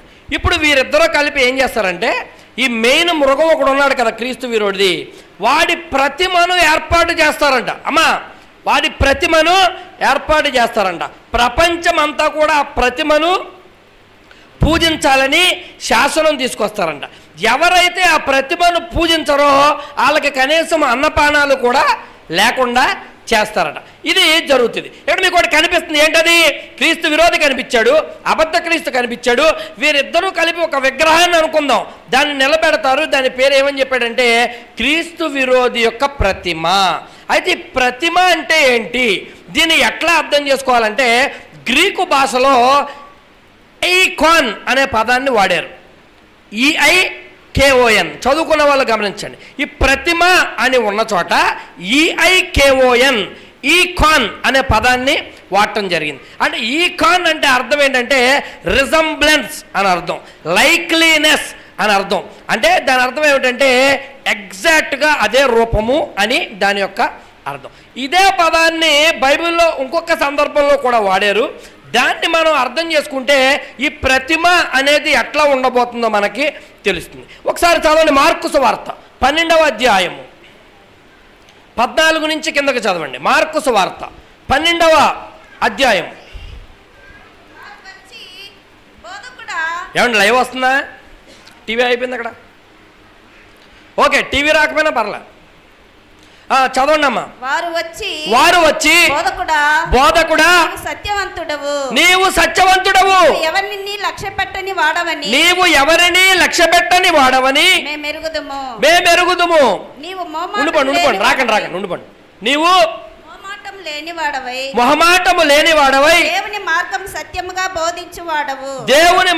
సత్యముగా బోధించువాడవు. కైసరుకు పన్నిచ్చుట న్యాయమా కాదా ఇచ్చదమా ఇయ్యకుందుమా అని ఆయనను అడిగిరి. ఆయన వారి వేషధారణను ఎరిగి అందుకు ఆయన వారి వేషధారణను ఎదిగి మీరు నన్ను ఎందుకు శోధించుచున్నారు?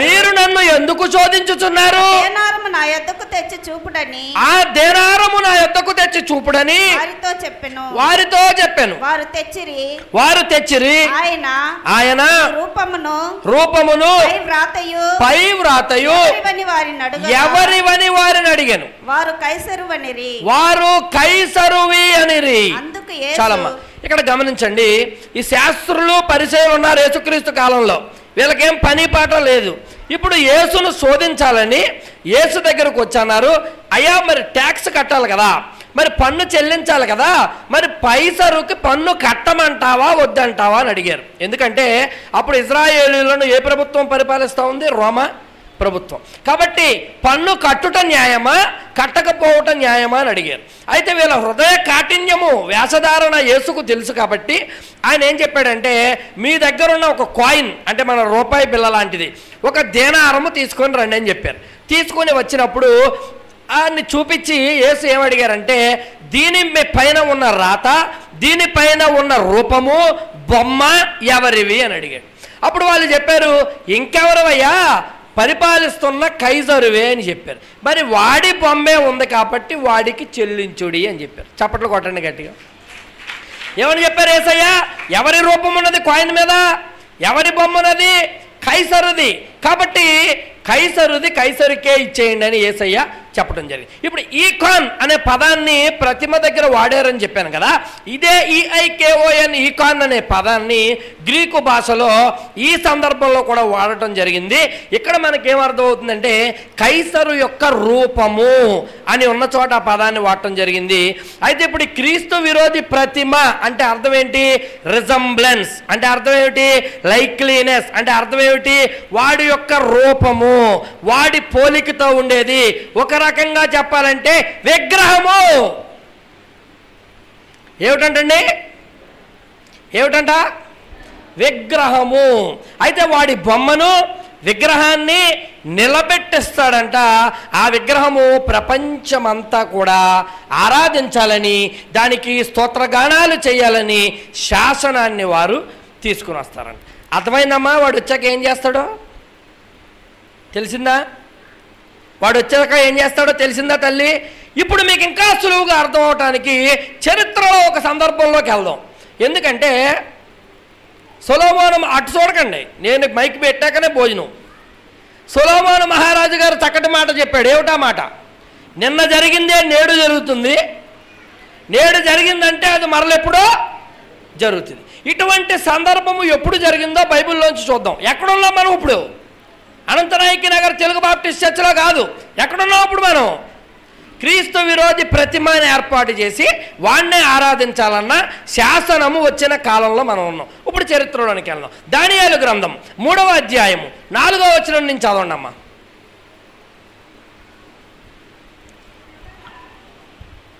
మీకేం టెన్షన్ వద్దు, నాకు ఇచ్చిన సమయానికి ఇట్లుండగా ఒక దూత చాటించినది ఏమనగా జనులారా దేశస్థులారా ఆయా భాషలు మాట్లాడువారలారా ఆజ్ఞ ఇచ్చుచున్నాను. ఏమనగా ఏంటమ్మా? బాకా పిల్లం గ్రోవి పెద్ద వీణే సింఫోనియా వీణ విపంచిక సకల విధములకు వాయిద్య ధనులను మీకు వినబడినప్పుడు రాజగు నెబుకద్నెజరు నిలవబెట్టించిన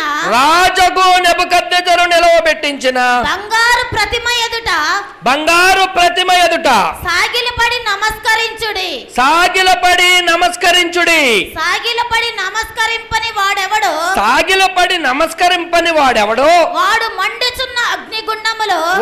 మండుచున్న అగ్నిగుండములో తక్షణమే వేయబడును.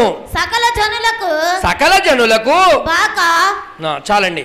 ప్రియులారా గమనించండి, దానియేలు కాలం మీకు తెలుసు కదా. అయితే దానియేలు కాలంలో ఏం జరిగిందంటే రాజగు నెబుకద్నెజరు యొక్క బంగారు ప్రతిమను నిలబెట్టారంట. ఏం చేశారమ్మా? బంగారు ప్రతిమను నిలవబెట్టించి ఒక శాసనాన్ని జారీ చేశారు. ఏమిటా శాసనం అంటే, రాజ్యములో ఉన్నవారు ఎవరైనా, ఏ జాతి వారైనా, ఏ కులము వారైనా, ఏ భాష మాట్లాడువారైనా, ఎవడైనా సరే ఈ రాజ్యములో ఉన్నవాడు వీణలు అలాగే పెద్ద పెద్ద వాయిద్యాలు మోగినప్పుడు వచ్చి ఏం చేయాలంట? రాజగు నెబుకద్నెజరు యొక్క బంగారు బొమ్మ విగ్రహము ఆ ప్రతిమకు ఏం చేయాలంటమ్మా? నమస్కారము చెయ్యాలని ఒక శాసనము ఆ రోజుల్లో ఇవ్వటం జరిగింది. అయితే మీ అందరికీ బాగా తెలుసు, రాజ్యములో అందరూ ఆ కార్యాన్ని చేశారు. కానీ 3 వ్యక్తులు ఉన్నారు. వాళ్ళ పేరు షడ్రకు, మేషకు, అబేద్నగు. వీరు 3 మాత్రము జీవము కలిగిన దేవుణ్ణి ఆరాధించువారు కాబట్టి, ఆయనను తృణీకరించువారు కాదు కాబట్టి ఏం చేశారమ్మా? వీళ్ళు ఏం చేశారు? మేము మ్రొక్కము అని చెప్పేశారు. అయితే షడ్రకు, మేషకు, అబేద్నగోల సంగతి పక్కన పెట్టండి. అయితే అక్కడ ఇవ్వబడిన రాజాజ్ఞ ఏంటి, శాసనం ఏంటంటే, రాజు యొక్క బంగారు ప్రతిమకు మొక్కని వాడికి ఏమి లభిస్తుందంట? మరణ దండన. సేమ్ ఇదే సందర్భాన్ని కదా మీరు ఇప్పుడు చదివారు. సేమ్ టు సేమ్ ఇదే సందర్భం కదా. చూడండి, ఇప్పుడు అక్కడ ఉన్న రాజాజ్ఞ ఏంటంటే, ఎవరైతే దీనికి మొక్కరో వారికి మరణదండన. ఇప్పుడు ఆఖరి 7 సంవత్సరాల్లో జరగబోయేది ఏంటంటే, సేమ్ అటువంటి ప్రతిమనే నిలబెడతారు. దానిని మొక్కని వారికి ఏం జరుగుతుంది? మరణదండన. మీకు అక్కడ నియంత అయిన నెబుకద్నెజరు కనిపిస్తూ ఉన్నాడు. రాబోయే రోజుల్లో ప్రపంచ నియంత అయిన ఈ అబద్ధ క్రీస్తు కనిపిస్తూ ఉన్నాడు.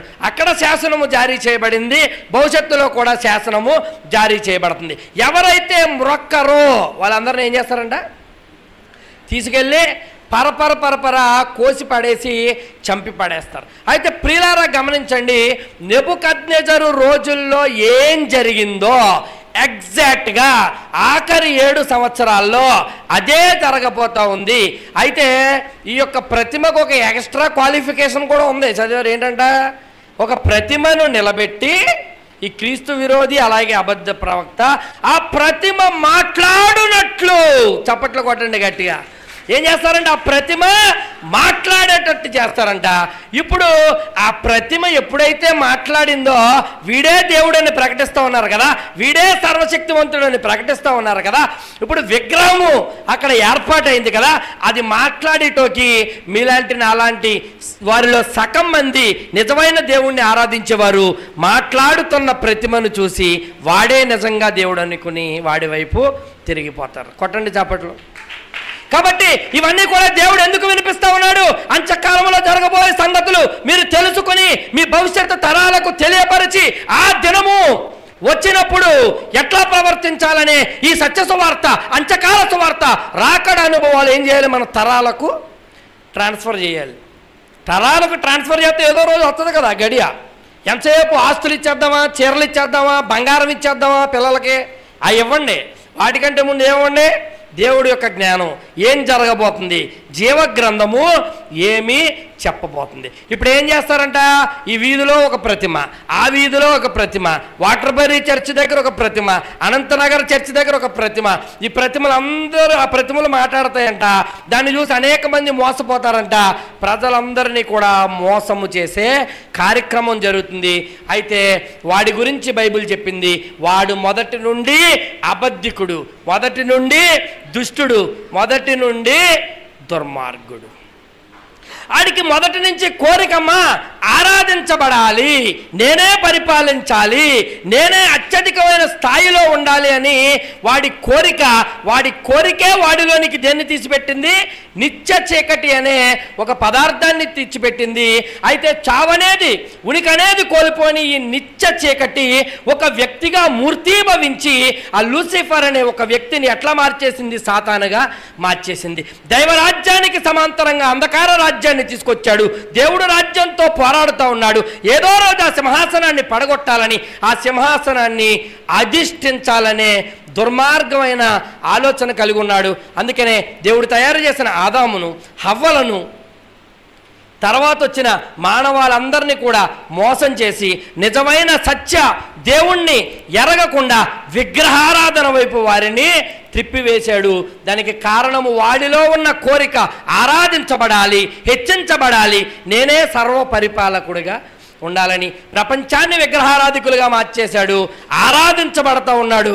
కానీ అంత్యకాలంలో కూడా ఒక విగ్రహాన్ని నిలబెట్టించి ప్రపంచమంతా కూడా ఆరాధనలు వాడు అందుకోబోతా ఉన్నాడు.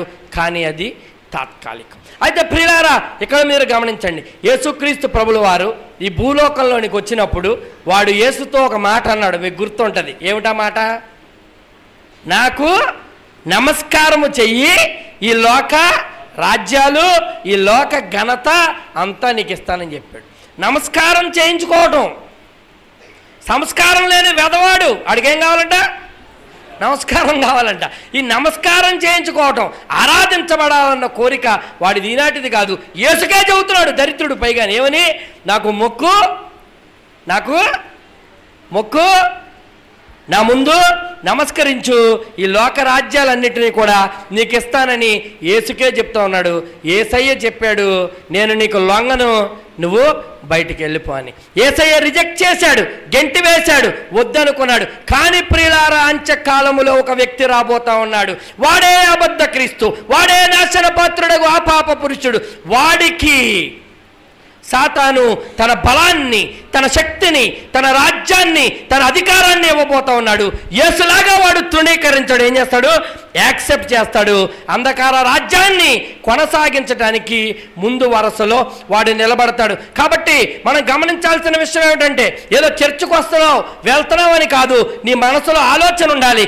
దేవుడు నిన్ను స్థాపించాడు వెలుగు సంబంధిగా. దేవుడు నిన్ను నిలవబెట్టాడు వెలుగును ప్రకటించువాడిగా. దేవుడు నీ ద్వారా కార్యాలు చేయాలనుకుంటా ఉన్నాడు. వెలుగును ముందుకు తీసుకెళ్లే వ్యక్తిగా. చీకటిని కానీ, చీకటికి సంబంధించిన లక్షణాలు కానీ మనం ఉండటానికి వీలేదు. అంధకార రాజ్యానికి వ్యతిరేకంగా దేవుడు చేసే ఈ పోరాటంలో మనందరూ కూడా పాలి భాగస్థులం అవ్వాలి. అందుకే దేవుడు సంఘాలను ఇచ్చాడు, చర్చిలను ఇచ్చాడు. ఎందుకు ఇచ్చాడు? చర్చ్ అంటే ఏంటి? ఒక దాగు చోటు. చర్చ్ అంటే ఏంటి? నీకు ఆశ్రయము. చర్చ్ అంటే ఏంటి? నీకు నీ పిల్లలకు నివాస స్థలము. చర్చ్ అంటే ఏంటి? ఇందులో నువ్వు కాలు పెట్టగానే నీలో ఉన్న, నీ కుటుంబంలో ఉన్న, నీ జీవితంలో ఉన్న అంధకారము బంధించబడి నిన్ను వెలుగు సంబంధిగా చేసే రోడ్డు, నిన్ను వెలుగు సంబంధిగా చేసే చోటు. అయితే ఈ అనంతనాయకి నగర సంఘాన్ని దేవుడు బహుగా విస్తరించబోతా ఉన్నాడు, బహుగా పరిగెత్తించబోతా ఉన్నాడు. అనేక మందిని, ఇంకా స్త్రీలు అనేక మంది ఈ సంఘంలోనికి రాబోతా ఉన్నాడు. ఇందాక మీ సెక్రటరీ గారు చెప్పాడు, ఏమని చెప్పాడంటే 100 సంవత్సరాల ఏం చేసుకోవాలి ఫంక్షన్ చేసుకోవాలి. 100 సంవత్సరాల ఫంక్షన్ అయితే జరుగుతుంది. దేవుడు చెబుతా ఉన్న మాట వినండి, దైవాత్మ ప్రకటిస్తూ ఉన్న మాట వినండి. 100 సంవత్సరాల ఫంక్షన్ అయితే జరుగుతుంది, కానీ ఇక్కడ జరగదు, ఈ చిన్న స్థలంలో జరగదు, ఈ కొద్దిపాటి స్థలంలో జరగదు. ఇదే అనంతనాయకి నగర్లో వేరొక చోటకి సంఘము మారబోతా ఉంది. విశాలమైన స్థలము, సువిశాలమైన స్థలము, వందలాది మంది దేవుణ్ణి ఆరాధించే స్థలములోనికి ఈ చర్చ్ భవిష్యత్తులో మారబోతా ఉంది. 3 దైవజనులు అక్కడ పరిచర్య చేయబోతా ఉన్నారు. అనేక మంది స్త్రీలు అందులో ఆరాధనలో పాలు పంచుకోబోతా ఉన్నారు. యవనస్తులను దేవుడు బహుబలముగా వాడుకోబోతా ఉన్నాడు. ఆయన యొక్క కృపను వారి పక్షాన్ని చూపించబోతా ఉన్నాడు. ఈ నెల రోజులలో నేను ఈ చెన్నై పట్టణానికి రావటము ఇది రెండోసారి. ఈ నెలలో రెండోసారి దేవుడు తీసుకొచ్చాడు. ఎందుకు తీసుకొచ్చాడో తెలీదు. మొదటిసారి వాటర్ బెర్రీ చర్చ్కొచ్చాను. అప్పుడే దేవుడు ప్రకటించాడు, యవ్వనస్తులను నేను లేవనెత్తుతాను, చెన్నై నగరము యేసు నగరంగా నేను మారుస్తానని దేవుడు ప్రకటించాడు. చర్చిలను, దైవాలయాలను పుట్టగొడుగులు పుట్టించినట్లు చెన్నైలో ఎటు చూసినా దేవాలయమే, ఎటు చూసినా సిలువే, ఎటు చూసినా యేసయ్య యొక్క నామస్మరణమే ఉండే స్థాయికి ఈ చెన్నై నగరాన్ని తీసుకెళ్తానని నెల కిందటే దేవుడు నా ద్వారా ప్రకటించాడు. అయితే ప్రియులారా, నేను ఒక దర్శనాన్ని దేవుడు చూపించాడు. ఆ దర్శనం ఏమిటంటే, ఈ నగరాన్ని దేవుడు చూపించాడు. ఈ నగరంలో బురద కొట్టుకుంటా వస్తుంది. బురద కొట్టుకుంటా వస్తుంటే ప్రజలందరూ కూడా ఆ బురదలో దొల్లుకుంటూ వెళ్ళిపోతే నగరము చివర పెద్ద మ్యాన్ హోల్ ఉంది. ఏకంగా ఈ వీధి అంత పెద్ద, ఇంకా చాలా పెద్దది, మన కంటితో కూడా చూడలేను, పెద్ద మ్యాన్ హోల్లో ఉంది. అయితే అది మీకు బురద అంటే ఏంటి? బురద నీరు కాదు, చిక్కటి బురద. చిక్కటి బురద ఎలా ఉంటుంది తెలుసా? చిక్కటి బురద మనుషుల మీదకు వస్తూ ఉంటే అంత చిక్కటి బురద. వాళ్ళందరూ కొట్టుకెళ్ళిపోయి ఈ చెన్నైలో ఉన్న వారందరూ కూడా ఎక్కడ పడిపోతూ ఉన్నారు? ఆ మ్యాన్ హోల్లో పడిపోతూ ఉన్నారు. కానీ కొంతమంది ఉన్నారండి, తెల్లటి అంగీలు వేసుకుని ఉన్నారు, చేత్తో ఐరన్ కత్తులు పట్టుకుని ఉన్నారు. ఆ బురద వాళ్ళ మేంచి వెళ్తుంది, కానీ కింద వరకు అంగీలు వేసుకుని ఉన్నారు, కానీ ఆ తెల్లటి అంగీకి చిన్న మరక కూడా కావట్లేదు. దేవుడు చెప్పాలనుకున్నాడు, చెప్పిన మాటను మరొక్కసారి స్థిరపరుస్తూ ఉన్నాడు. బలమైన యోధులను దేవుడు లేవనెత్తబోతా ఉన్నాడు. శక్తివంతమైన యోధులను దేవుడు లేవనెత్తబోతా ఉన్నాడు. ఆయన శక్తి ప్రభావాలను అంత్యకాలములో దైవరాజ్యాన్ని ముందుకు తీసుకెళ్లే చురకత్తుల లాంటి యవనస్తులను, ప్రవక్తలను, హతసాక్షులను ఇక్కడున్న స్థలాలలో నుండి లేపబోతా ఉన్నాడు. మీ స్థలములో నుండి కూడా అట్టి వారు లెగాలని రోజు కూడా మీరు ప్రార్థన చేయ బద్దులై ఉన్నారు. అయితే ప్రియులారా గమనించండి, సంఘాన్ని దేవుడు దీవిస్తాడు, ఆశీర్వదిస్తాడు, విస్తరిస్తాడు. అయితే ఇప్పుడు ఈ క్షణంలో నాకు ఒక వ్యక్తిని దేవుడు చూపిస్తా ఉన్నాడు. సెక్యూరిటీ గార్డ్ డ్రెస్ వేసుకుని ఉన్నాడు. ఆయన సెక్యూరిటీ గార్డ్ డ్రెస్ వేసుకుని ఉన్నాడు. ఆయన సెక్యూరిటీగా పనిచేస్తా ఉన్నాడు. అయితే ఆయన అన్యుడు, మన దేవుడు తెలియనివాడు, 2 రకాల తలంపులు గలవాడు. బహుశా ఆయనకి మాటలు కూడా వినపడుతూ ఉండొచ్చేమో, నాకు తెలీదు. ఆయన జీవితంలో ఎటు వెళ్ళాలో తెలియట్లేదు. ఆర్థిక సమస్యల మధ్యన, 4 గోడల మధ్యన చిక్కుకొని ఉన్న పరిస్థితులు ఆయన ఉన్నాడు. త్వరలో ఈ అనంతనాయకి నగర్ చర్చి యొక్క తలుపు కొట్టబోతా ఉన్నాడు. అతనితోనే యేసయ్య మాట్లాడుతూ ఉన్నాడు. నేనే నిజమైన దేవుడు, నేనే లోక రక్షకుడు, నా చెంతకు రా, నా యొద్దకు రా, నా యొక్క విశ్వాసాన్ని, నా యొక్క బలాన్ని శాశ్వతంగా పొందుకొని ఈ యొక్క సంఘములో పాలిభాగస్తుడిగా ఉండి, ఇదిగో నీకున్న సమస్యలన్నీ కూడా తొలగించబడి పరిశుద్ధుడిగా నిన్ను మార్చుటకు నేను ఇష్టపడతా ఉన్నాను. ఎవరు చెప్తా ఉన్నారు? యేసయ్య చెప్తా ఉన్నాడు. త్వరలో వ్యక్తి రాబోతా ఉన్నాడు, ఈ సంఘంలో ప్రవేశించబోతా ఉన్నాడు. చేర్చుకుంటారా, గెంటేస్తారా? మాకే లేదు చోటు. చేర్చుకుంటారా, గెంటేస్తారా? చేర్చుకోవాలి. ఆ వ్యక్తి త్వరలోనే తలుపు తట్టబోతా ఉన్నాడు. నూతన ఆత్మను అతనే కాదు, అనేక మందిని దేవుడు ఈ ప్రాంతానికి తీసుకురాబోతా ఉన్నాడు. చెన్నై ప్రాంతము బహుబలంగా ఇండియాలోనే ఒక టాప్ మోస్ట్ దేవుడి కోసము ఫలితాన్నిచ్చే నగరముగా ఎవరు చేయబోతా ఉన్నాడు? దేవుడు చేయబోతా ఉన్నాడు. అంత మాత్రమే కాదు ప్రియులారా, గమనించండి. I prophesize in the mighty name of Jesus. Tamil Nadu సమీప భవిష్యత్తులో ఢిల్లీని శాసించబోతా ఉంది. ఢిల్లీలో ప్రభుత్వం నెలకొల్పబడాలంటే తమిళనాడు చిత్తము లేకుండా జరగదు. ఢిల్లీలో ప్రజలు ప్రభుత్వం రాజ్యం ఏలాలంటే తమిళనాడు సపోర్ట్ లేకుండా జరగనటువంటి రోజులు అతి త్వరలో రాబోతా ఉన్నాయి. అయితే ప్రియులారా, ముఖ్యమంత్రి గారిని దేవుడు జీవిస్తా ఉన్నాడు. ముఖ్యమంత్రి గారి కుటుంబాన్ని దేవుడు విస్తరింపజేస్తా ఉన్నారు. వారి కుటుంబీకులు ముఖ్యమంత్రి గారి తండ్రి కంటే, వారి యొక్క ముందు తరాల కంటే కూడా ఒక ఘనమైన స్థాయిలో వెళ్ళుటకు వారిని దేవుడు ఆశీర్వదించబోతా ఉన్నాడు. ఆ కుటుంబము దేవుడి పనులు జరుగుటకు, తమిళనాట ముఖ్యంగా చెన్నైలో దేవుడు కార్యాలు జరుగుటకు వాటిని స్వాగతించేవారిగా, వాటిని విస్తరింపజేసేవారిగా, అనుకూలులుగా మారబోతా ఉన్నారు. దేవుడి సువార్తకు అనుకూలమైన కుటుంబంగా ఆ కుటుంబాన్ని దేవుడు యేసయ్య స్థిరపరచబోతా ఉన్నాడు. చప్పట్లు కొట్టండి గట్టిగా. అయితే ప్రియులారా, గమనించండి, మన దేవుడు సత్యవంతుడు, మన దేవుడు యథార్థవంతుడు, మన దేవుడు వెలుగు సంబంధి. ఎవరండి యేసయ్య? వెలుగు సంబంధి. గొప్ప దేవుడు అండి.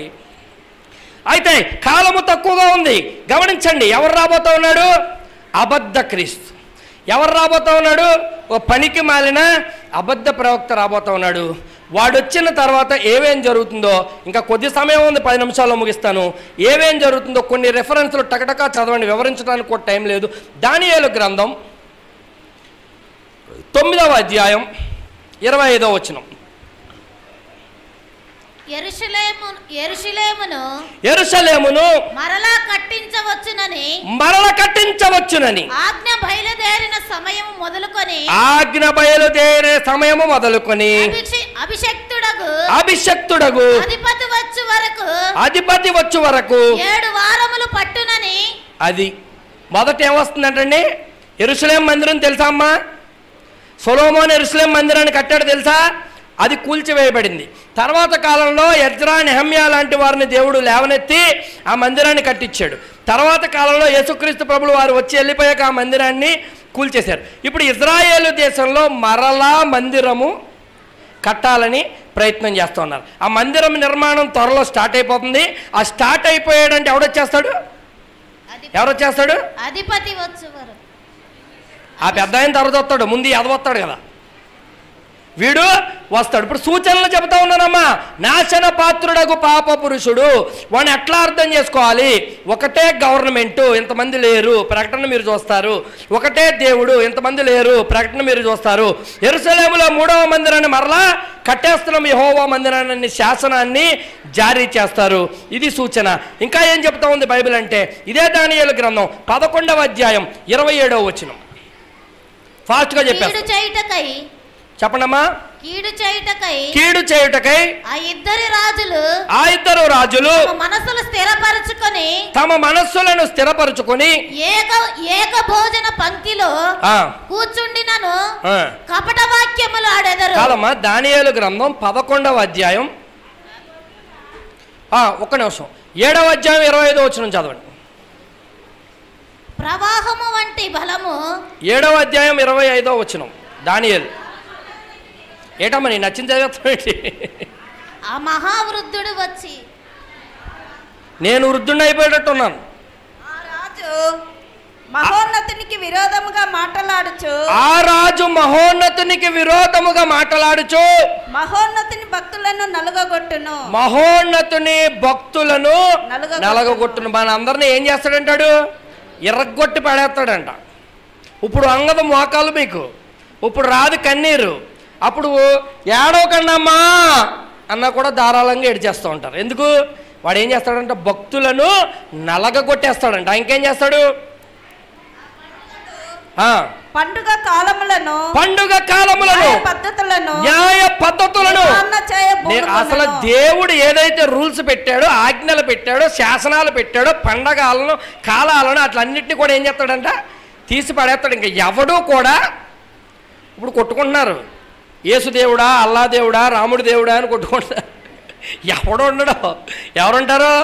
ఆడే దేవుడు అని చెప్పేవాడే ఈ భూమి మీద నిలవగలుగుతాడు. తర్వాత చదవండి 9వ అధ్యాయం 27వ వచనం. అతడు ఒక వారము వరకు అనేకులకు నిబంధనను స్థిరపరచును.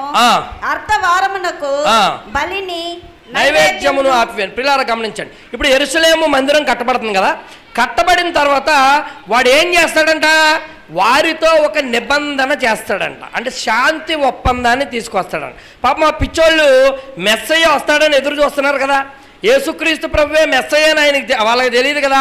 ఇప్పుడు వీడే మెస్సయ్య అని పొరపాటు పడతారు. 7 సంవత్సరాలు వాళ్ళతో వీడు నిబంధన చేస్తాడు. కానీ అర్ధకాలానికి ఏం చేస్తాడని ఉంది, బలిని నైవేద్యాన్ని నిలిపివేయి. అంటే 7 సంవత్సరాలకు నిబంధన చేస్తాడమ్మ వాడితో ఒప్పందాన్ని. అయితే 3.5 సంవత్సరాలకే వీడు అసలు రంగు బయటపడిపోతుంది. ఎట్లా బయటపడిపోతుందంటే, ఇజ్రాయేలు మందిరంలోకి వెళ్ళి అక్కడ జరుగుతున్న బలిని నైవేద్యాన్ని ఆపివేసి వీడే వెళ్ళి నాశనకరమైన హేయ వస్తువు అని చెప్పింది బైబిల్.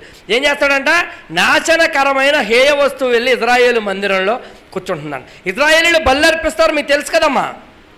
వాళ్ళు ఆ ఆచారాలు అవి మీకు తెలుసు కదా, వాటన్నిటినీ కూడా నిలిపివేసి బలిని ఆపేసి వీడెళ్ళి ఇజ్రాయేలు మందిరంలో కూర్చుంటాడంట. నేనే దేవదేవుణ్ణి అని చెప్తాడంట.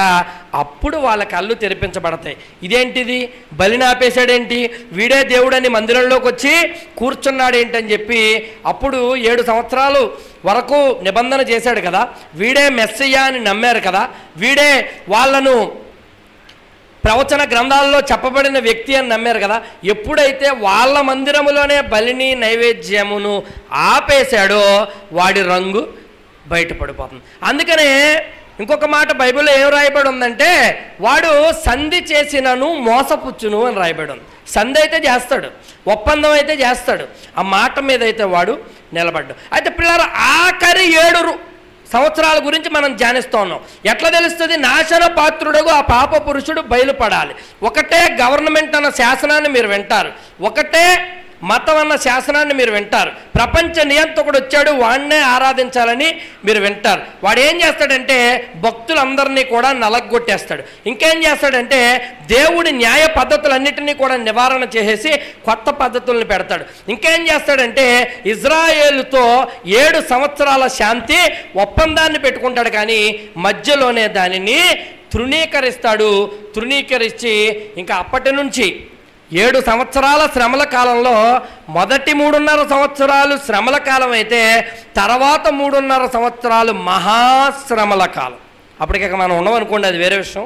తర్వాత 3.5 సంవత్సరాలు ఏంటమ్మా, మహాశ్రమల కాలం. తర్వాత ఏం జరుగుతుందంటే వీడి యొక్క ప్రభుత్వం పడిపోతుంది, వీడి యొక్క శాసనాలు రద్దయిపోతాయి, వీడి రాజ్యాన్ని ఈ భూలోకంలో ఉన్న ఇతర రాజులు వీడి రాజ్యాన్ని అంతా నాశనం చేసి వాడిని భక్షించేటటువంటి పని చేస్తారు. ఆరాధించబడాలి అనేవాడి కోరిక తాత్కాలికంగా నిర్వర్తించబడుతుంది, తాత్కాలికంగా ఆ భాగ్యాన్ని పొందుకుంటాడు, తాత్కాలికంగా మనుష్యులను దేవుడి నుండి వేరు చేయగలుగుతాడు. కానీ అంత్యకాలములో ఎవరిలో అయితే వీడున్నాడో ఈ సాతాను, ఆ పాప పురుషుడు ఎవడైతే ఉన్నాడో వాడి రాజ్యము కూడా కుప్ప కూలిపోతుంది. కాబట్టి ఇప్పుడు మనం అర్థం చేసుకోవాలి, ఈ ప్రసంగాలన్నీ దేనికి, ఈ మాటలన్నీ దేనికి, దేని గురించి మనం ఆలోచన చేస్తూ ఉన్నాం అంటే వెలుగుకి చీకటికి పోరాటము కోట్ల సంవత్సరాల కిందట మొదలైంది. ఆ చీకటిని కోట్ల సంవత్సరాల కిందట లూసిఫర్ అనే వ్యక్తి సంతరించుకుని ఆ చీకటి వ్యక్తిగా మారుటకు అవకాశం ఇచ్చాడు, నిత్య వ్యక్తిగా మారాడు. దేవుడు చేసిన దేవదూతలను చాలామందిని వీడు పక్షాన తిప్పుకొని వెలుగు రాజ్యానికి వ్యతిరేకంగా ఏం చేశాడమ్మా, సమాంతరంగా అంధకార రాజ్యాన్ని స్థాపించాడు. కాబట్టి నువ్వు నీతిగా జీవించాలి అని నీకు అనిపిస్తుంది, కానీ నువ్వు జీవించలేకపోతావు. అప్పుడు నువ్వు గుర్తు తెచ్చుకోవాలి, నేను వెలుగు సంబంధిని. నువ్వు బూతులు తిట్టాలి అనిపిస్తుంది, కానీ అప్పుడు నువ్వు గుర్తు తెచ్చుకోవాలి, నేను వెలుగు సంబంధిని. లేకపోతే నువ్వు ఏదైనా బైబిల్కి వ్యతిరేకమైన కార్యము చేయాలి, ఏదైనా తప్పు చేయాలి, అప్పుడు నీకు తెలియాలి నేను వెలుగు సంబంధిని. ఏదో చర్చ్కి వచ్చాను కాబట్టి, దేవుణ్ణి నమ్ముకున్నాను కాబట్టి, బైబిల్ చూస్తూ ఉన్నాను కాబట్టి నేను నీతిగా ఉండటం కాదు. కానీ ఇంత పెద్ద పోరాటము నా దేవుడికి అంధకార రాజ్యానికి జరుగుతూ ఉంది. ఈ అంధకార రాజ్యము మీద నా దేవుడు చేసే పోరాటంలో నేను కూడా పాలి భాగస్తుడిని అవ్వాలి అన్న సోయ అన్న ఆలోచన మీ అందరికీ ఉండాలి. ఎప్పుడైతే వీడు బయలుపడతాడో ఆఖరి 7 సంవత్సరాలు, నేను చాలా విషయాలు చెప్పాను, మరలా చెప్పడానికి టైం లేదు, 5 నిమిషాల్లో ముగిస్తూ ఉన్నాను. మీరు ఈ సూచనలను గుర్తుపెట్టుకోవాలి. నిన్నటి రోజు ఏం చెప్పాను? నాశన పాత్రుడకు ఆ పాప పురుషుడు, వాడి యొక్క ఆరంభం గురించి చెప్పాను. ఈరోజు వాడి యొక్క అంతము యొక్క స్టార్టింగ్ పాయింట్ ఆ 7 సంవత్సరాల మొదలు ఆఖరి ఎలా ఉంటుందో మీకు ఈరోజు నేను తెలియజేయటం జరిగింది. మరి వీడికి ఏమి సంప్రాప్తిస్తుందంటే లాస్ట్లో ఆఖరి వచనాన్ని చదవండి. 20వ అధ్యాయము 10వ వచనం, ప్రకటన గ్రంథం. అమ్మ తల్లి, నేను చెప్పిందంత అర్థమైందా? వారిని మోసపరిచిన అపవాది ఏంటమ్మా? వారిని మోసపరిచిన అపవాది అగ్ని గంధకముల గల గుండములో పడవేయబడెను. అగ్ని గంధకముల గల గుండములో పడవేళ్ళు. అమ్మా ఏనండి, ఈ అపవాది లాస్ట్లో ఎక్కడ పడవేయబడ్డాడంట? అగ్ని గంధకములు అగ్నిగుండంలో పడవేయబడ్డాడంట. ఆ వాడితో పాటు ఇంకెవరున్నారమ్మా? అచ్చట క్రూర మృగం అనగా ఈ యొక్క ఉన్నారు. అంటే ఈ యొక్క క్రీస్తు విరోధి అబద్ధ ప్రవక్త వీళ్ళ టీం అంతా కూడా ఎక్కడికి వెళ్ళిపోయింది? ఇప్పుడు అగ్ని గుండములోనికి వెళ్ళిపోయింది. అయితే నాశన పాత్రుడకు ఆ పాప పురుషుడు, వాడి యొక్క అంతం ఇదే. లాస్ట్లో ఏం చేస్తాడంటే దేవుడు వాడిని ఎక్కడ పంపించేస్తాడు? అగ్నిగుండంలోకి పంపించేస్తాడు. సాతాను వెళ్ళిపోతాడు. సాతాను నడిపించిన ఒక వ్యక్తి పాప పురుషుడు ఎవడవాడు? ఆ యొక్క క్రీస్తు విరోధి వాడు వెళ్ళిపోతాడు. వాడితో పాటు అబద్ధ ప్రవక్త వెళ్ళిపోతాడు. ఇంకొకళ్ళు కూడా అగ్ని గంధంలోకి వెళ్ళిపోతారు, గంధకంలోకి. ఎవరాళ్ళు? ఆ లూసిఫర్ లోపల ఉన్నటువంటి నిత్య చీకటి. చప్పట్లు కొట్టండి, గట్టిగా చప్పట్లు కొట్టాలి. ఆ నిత్య చీకటిని కూడా దేవుడు ఏం చేస్తాడు? ఇప్పుడు ఏం చేస్తాడమ్మా దేవుడు? అగ్ని గంధకాలలో బంధిస్తాడు. ఈ సృష్టికి ఆరంభము మొదట వెలుగు అనే వ్యక్తి ఉండేవాడు, చీకటి అనే శక్తి ఉండేది. ఈ చీకటి అనే శక్తి వెలుగులోనికి ప్రవేశించాలని తాపత్రయపడతా ఉంది. వ్యక్తి రూపంలోకి మారాలని ఆలోచన చేస్తూ ఉంది. అది దేవుడికి చికాకు తెప్పించింది, దేవుడికి ఆందోళన తెప్పించింది. తన వ్యతిరేక లక్షణాలున్న ఆ చీకటిని నాశనం చేయాలనుకున్నాడు.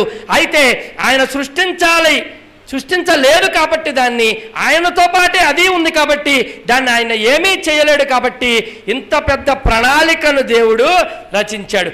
ఆ నిత్య చీకటిని దేవుడు న్యాయస్థుడు, అన్యాయంగా ఏది చేయడు అమ్మా. కాబట్టి దాన్ని ఏమీ చేయలేడు. కాబట్టి ఇప్పుడు ఆ నిత్య చీకటి లూసిఫర్ అనే వ్యక్తిలోకి ప్రవేశించి ఈ చీకటి ఆ వ్యక్తి కలిసి ఇంత పెద్ద మనం పోరాడేటువంటి అంధకార సామ్రాజ్యాన్ని స్థాపించింది. ఇప్పుడు ఈ సామ్రాజ్యము మొత్తాన్ని ఎక్కడ పెట్టేస్తాడమ్మా దేవుడు? ఎక్కడ పెట్టేస్తాడు? అగ్ని గుండంలో వేసేస్తాడు. ఈ అంధకార సామ్రాజ్యం అంతా కూడా ఎక్కడికి వెళ్ళిపోతుందండి? అగ్ని గుండంలోకి వెళ్ళిపోతుంది. ఇప్పుడు ఈ సృష్టిలో ఉన్న సమస్య ఏంటి? చీకటి ఉందా? ఇంకా చీకటి లేదు. ఇదే దేవుడి యొక్క ప్రణాళిక. ఆ లూసిఫరు ఆ చీకటి అగ్ని గంధకంలోనికి వెళ్ళిపోవాలనే, దాన్ని బంధించాలనే దేవుడు ఇంత పెద్ద ప్రణాళికను రచించాడు. మొదట చీకటి వ్యక్తి అయిన దేవుడితో మొదలైన ఈ పోరాటము, ప్రయాణము మధ్యలో లూసిఫర్ అనే వ్యక్తిలోనికి ఆ చీకటి ప్రవేశించి అంధకార రాజ్య స్థాపన జరిగింది. ఆ రాజ్య స్థాపన మొత్తము నరకగుండములోనికి వెళ్ళిపోతుంది. తద్వారా ఈ ప్రకృతిలో దేవుడు బంధించాడు. కాబట్టి ఇంకా చీకటి అనే సమస్య ఉండదు. కాబట్టి చీకటి అనే సమస్య లేదంటే ఈ ప్రకృతిలో మరలా పాపము జరుగుటకు అవకాశం లేదు. చీకటి అనేది బంధించబడింది కాబట్టి భవిష్యత్తు కాలంలో ఇంకొక వ్యక్తి సాతానుగా మారేటటువంటి అవకాశం లేదు. సో ఈ యుగంలో ఉన్న ప్రాబ్లము, ఆ చీకటి సమస్య పరిష్కరించబడింది. ఇప్పుడు మొత్తము వెలుగు రాజ్యముగా మారిపోయింది. ఇప్పుడు జరిగేది ఏంటంటే ఇంకొక వ్యక్తి సాతానుగా మారలేడు, చీకటి లేదు కాబట్టి. ఎవడూ పాపం చేయలేడు, చీకటి లేడు కాబట్టి ఈ యుగముతో ఇది సమాప్తి. అందుకే ఎఫెసీ 2:6 చెప్పాడు, యుగ యుగములు యేసుతో పాటు మనం జీవిస్తాం. చప్పట్లు కొట్టండి గట్టిగా. ఒక యుగము కాదు, యుగ యుగాలు యేసుతో పాటు జీవిస్తాం. మరి అప్పుడు సాతాను రాడాడు అంటే రాడు, అగ్నిగుండంలో ఉన్నాడు. ఆ సాతాను నడిపించిన చీకటినే దేవుడు బంధించాడు. ఇది నాశన పాత్రుడగు ఆ పాప పురుషుని యొక్క ఆరంభము, నాశన పాత్రుడగు ఆ పాప పురుషుని యొక్క అంతము. ఒక మాట చదవండి, దానియేలు గ్రంథం 2వ అధ్యాయము 44వ వచనం చదివి ఇక బైబిల్ని మూసేయండి. దానియేలు గ్రంథము 2వ అధ్యాయం 4వ రాజ్యం ఒకటి లేచును. ఏంటండి? పిమ్మట 4వ రాజ్యం ఒకటి లేచును. 44 చదవండి అమ్మా, 2:44 మైక్లో చదవండి అమ్మ తల్లి, మైకు. ఆ రాజుల కాలములలో పరలోకమందున్న దేవుడు ఒక రాజ్యము స్థాపించెను. దానికి ఎన్నటికి నాశనము కలగదు. ఆ రాజ్యము దాని పొందిన వారికి కాక మరి ఎవరికి చెందదు. అది ముందు చెప్పిన రాజ్యములన్నిటినీ పగలగొట్టి నిర్మూలము చేయును గాని అది యుగయుగముల వరకు నిలుచును. చప్పట్లు కొట్టండి. ఇప్పుడు దేవుడితో పాటు మనతో పాటు దేవుడు స్థాపించే నూతన రాజ్యము ఎంతకాలం ఉంటుందంట? 50 సంవత్సరాల, 20 సంవత్సరాల, 10 సంవత్సరాల, ఎంతకాలం ఉంటుందంట? యుగయుగముల పాటు ఉంటుందంట. కాబట్టి నువ్వు బ్రతికిన 50-60 సంవత్సరాలు నీతిగా జీవించినట్లయితే, న్యాయంగా జీవించినట్లయితే యుగయుగములు నువ్వు యేసుతో పాటు నిలిచి ఉంటావు. అంధకార రాజ్య స్థాపన జరిగింది. తర్వాత ఆదాము హవ్వ మోసగించబడ్డారు, మానవాళి పడిపోయింది. ఆ పాపమును మరి తీసివేయుటకు దైవ కుమారుడు తానే ఈ లోకానికి వచ్చి ఆయన శిలువ మరణం పొంది మనందరినీ కూడా ఎట్లా మార్చాడమ్మా? వెలుగు సంబంధులుగా మార్చాడు. ఎట్లా మార్చాడమ్మా? పరలోకమందు ఎందుకు వెళ్ళిపోతున్నావయ్యా నువ్వు మాకంటే ముందంటే, నా తండ్రి ఇంట అనేక గృహముల కొరవు, నీ కొరకు మీ అందరి కొరకు స్థలము సిద్ధపరచ వెళ్ళుచున్నాను. కొట్టండి చప్పట్లు. మాట్లాడిన వాడు నాలాంటి మనిషి కాదు, నాలాంటి వ్యక్తి కాదు, ఒక శక్తి, వెలుగై ఉన్న దేవుడు చెప్పాడు. మనందరి కోసం ఏం చేస్తాడంట? ఏం చేస్తాడమ్మా? ఏం చేస్తాడు? మనకు అక్కడ ఇల్లు ఉందా లేదా? మొన్న ఒక ఆవిడ వచ్చింది నిన్న, ఇల్లు కావాలి పాస్టర్ గారు. ఎందుకమ్మా? పెద్ద ఇల్లు ఉంటుంది నీకు అక్కడ. ఇక్కడ నువ్వు ఎంత త్యాగం చేస్తే అక్కడంతా గొప్ప స్థితిలో దేవుడు నిన్ను ఉంచబోతున్నాడు. కాబట్టి న్యాయాన్ని తప్పకండి, నీతిని తప్పకండి. దేవుడు చెప్పిన ఆజ్ఞలను దేని కూడా క్షణిక ఉపయోగం కోసం, కొద్ది కాలం మేలు కోసం, ఏదో ₹1,00,000 కలిసి వస్తుందని అన్యాయం చేసేయటం కాదు. అది నిన్ను బాగు చేయలేదు. యుగాలు అంధకార సంబంధిగా ఉండిపోతావు. ఎప్పుడైతే నువ్వు దేవుడి ఆజ్ఞలను పాటిస్తావో ఎట్లా ఉంటావు? నువ్వు వెలుగు సంబంధిగా, వెలుగును చేజెక్కి. చిన్న పరీక్షలు ఉంటాయి. మాకుండవా పరీక్షలు? పిల్లలను వదిలేసే కదా ఇక్కడ దాకా వచ్చావా? వచ్చే ముందు ఒకటే ప్రార్థన చేసుకుంటాను, ప్రభువా నీ పనిలో నేను వెళ్తా ఉన్నాను, నా భార్య, 2 బిడ్డలు, వాళ్ళ బాధ్యత నీదే. రెండో మాట చెప్పను. కొట్టండి చప్పట్లో. ఇప్పుడు వాళ్ళని క్షేమంగా చూడాల్సిన బాధ్యత ఎవరిది? అరగంటకు ఫోన్ చేయను, బాగున్నావా, పిల్లలు బాగున్నారా? ఎవరు చూస్తారు? ఒక రోజు వస్తుంది, మా కుటుంబ సభ్యులు ఏం సాక్ష్యం చెబుతారంటే, నువ్వు ఉన్నప్పుడు కంటే మాకు లేకపోతేనే బాగుందంటారు. ఎందుకు? నేను ఉంటే నేను చూసుకుంటాను, నేను లేకపోతే ఎవరు చూసుకుంటారా? ఎవరికప్పు చెప్పాను?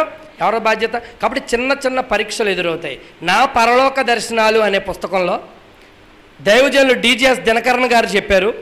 ఆయన పరలోక రాజ్యానికి కొనిపోబడ్డారంట. వెళ్ళిన తర్వాత ఆయన సరాసరి దేవుడి సింహాసనం దగ్గరికి వెళ్ళాడంట. సింహాసనం దగ్గరికి వెళ్ళినప్పుడు పెద్ద ఆయన యెహోవా తండ్రి గారు గంభీరంగా ఉంటాడు కదా, ఆయన అన్నాడంట, యావయ్యా దినకరను, నేనిచ్చే పరిశుద్ధాత్మ వరాలు కావాలా, నేను కావాలా అని అడిగాడంట. ఏమని అడిగాడండి? నేనిచ్చే పరిశుద్ధాత్మ వరాలన్నీ కావాలా నీకు, నేను కావాలంటే ఈయనకి వెంటనే ఆశ వచ్చేస్తుందంట. అయ్యి బాబాయ్ బోళ్ళని వరాలు నేను కోరేసుకోవాలి, అవన్నీ నేను మిస్ అయిపోతాను, ఆ వరాలన్నీ నాకే కావాలని అడగబోతుండగా పక్కన నుంచి పరిశుద్ధాత్మ తండ్రి చెప్పాడంట, నువ్వు అవి అడక్కు, నువ్వే కావాలని అడుగు, పెద్ద ఆయన నీకు మంత్రముగ్ధుడైపోతాడని చెప్పాడంట. వెంటనే ఆయన మరి ఇష్టంతోనో అయిష్టంతోనో నాకు ఆ వరాలన్నీ వద్దు ప్రభువా, నువ్వే కావాలని అడిగినప్పుడు తండ్రి ఆయన హత్తుకుని చెప్పాడంట, నువ్వు నేనే కావాలన్నావు కాబట్టి, వరముల కంటే నేనే శ్రేష్ఠుని అన్నావు కాబట్టి నేను ఎప్పుడూ నీతో ఉంటాను, ఆ వరాలన్నీ కూడా నీకు ఇస్తున్నానని చెప్పాడు. కొట్టండి చెప్పండి. తర్వాత యేసుక్రీస్తు ప్రభుల వారి దగ్గరికి వెళ్ళారంట.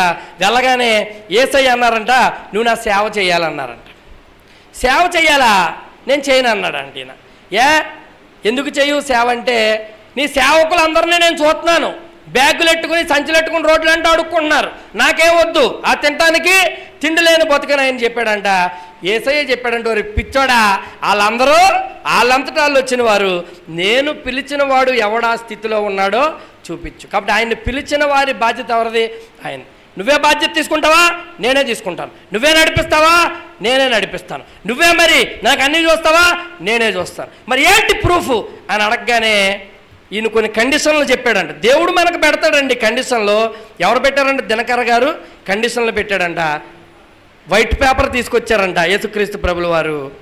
దాని మీద రాశారంట, నేను ఈ దినము నా సేవకుడైన దినకరన్ పెట్టే ప్రతి ఒక్క షరతుకి నేను అంగీకరిస్తున్నాను అని పేపర్ మీద రాసి యేసుక్రీస్తు అని సంతకం పెట్టి ఆయన చేతికి ఇచ్చారంట. చప్పట్లు కొట్టండి. ఇప్పుడు ప్రియులారా గమనించండి, అక్కడ ఏం జరిగింది? పరీక్ష పెట్టింది ఎవడో? దేవుడే. ఓడిపోయే సమయంలో పరిశుద్ధాత్మ తండ్రే చెప్పాడు, నువ్వు అలా అడక్కో ఇలా అడగని. గెలిపించింది ఎవడో? దేవుడే. కాబట్టి మన జీవితంలో కొన్ని పరీక్షలు ఎదురైనాయని దేవుడికి వ్యతిరేకంగా ప్రవర్తించకండి. ఆయన ఎవరు? దినకరణ గారిని గెలిపించిన దేవుడు, నన్ను గెలిపించిన దేవుడు నిన్ను ఖచ్చితంగా గెలిపిస్తాడు. ఈ అనంత నాయకి నగర్ చర్చిలో ఫలించే వృక్షంగా నిన్ను మారుస్తాడు. అంధకార సంబంధము మనము కాదు, వెలుగు సంబంధము. యేసయ్య యొక్క వెలుగు సంఘములో ఉన్న ప్రతి ఒక్కరి మీద ప్రజ్వలించునుగాక. ఆమేన్. మీ అందరికీ నాకు వందనాలు, మీ అందరికీ నా వందనాలు. నాకు వందనాలుగా సమయం ఇచ్చిన దైవజనులకు ప్రత్యేకమైన వందనాలు. ఒక 5-10 నిమిషాలు అటు ఇటు అయినా కొంచెం కాలాతీతం అనుకోకుండా దయతో చిన్నవాడిని మన్నించండి. ఎక్కువసేపు వాక్యం చెప్పావు కాబట్టి నీకు ఈరోజు భోజనం కట్టని చెప్పకండి, నాకు కూడా భోజనం పెట్టండి. మీ అందరికీ వందనాలు. దైవజనులకు అలాగే పెద్దలు ఇక్కడ ఉన్నారు అందరికీ కూడా హృదయపూర్వక వందనాలు. హల్లెలూయా.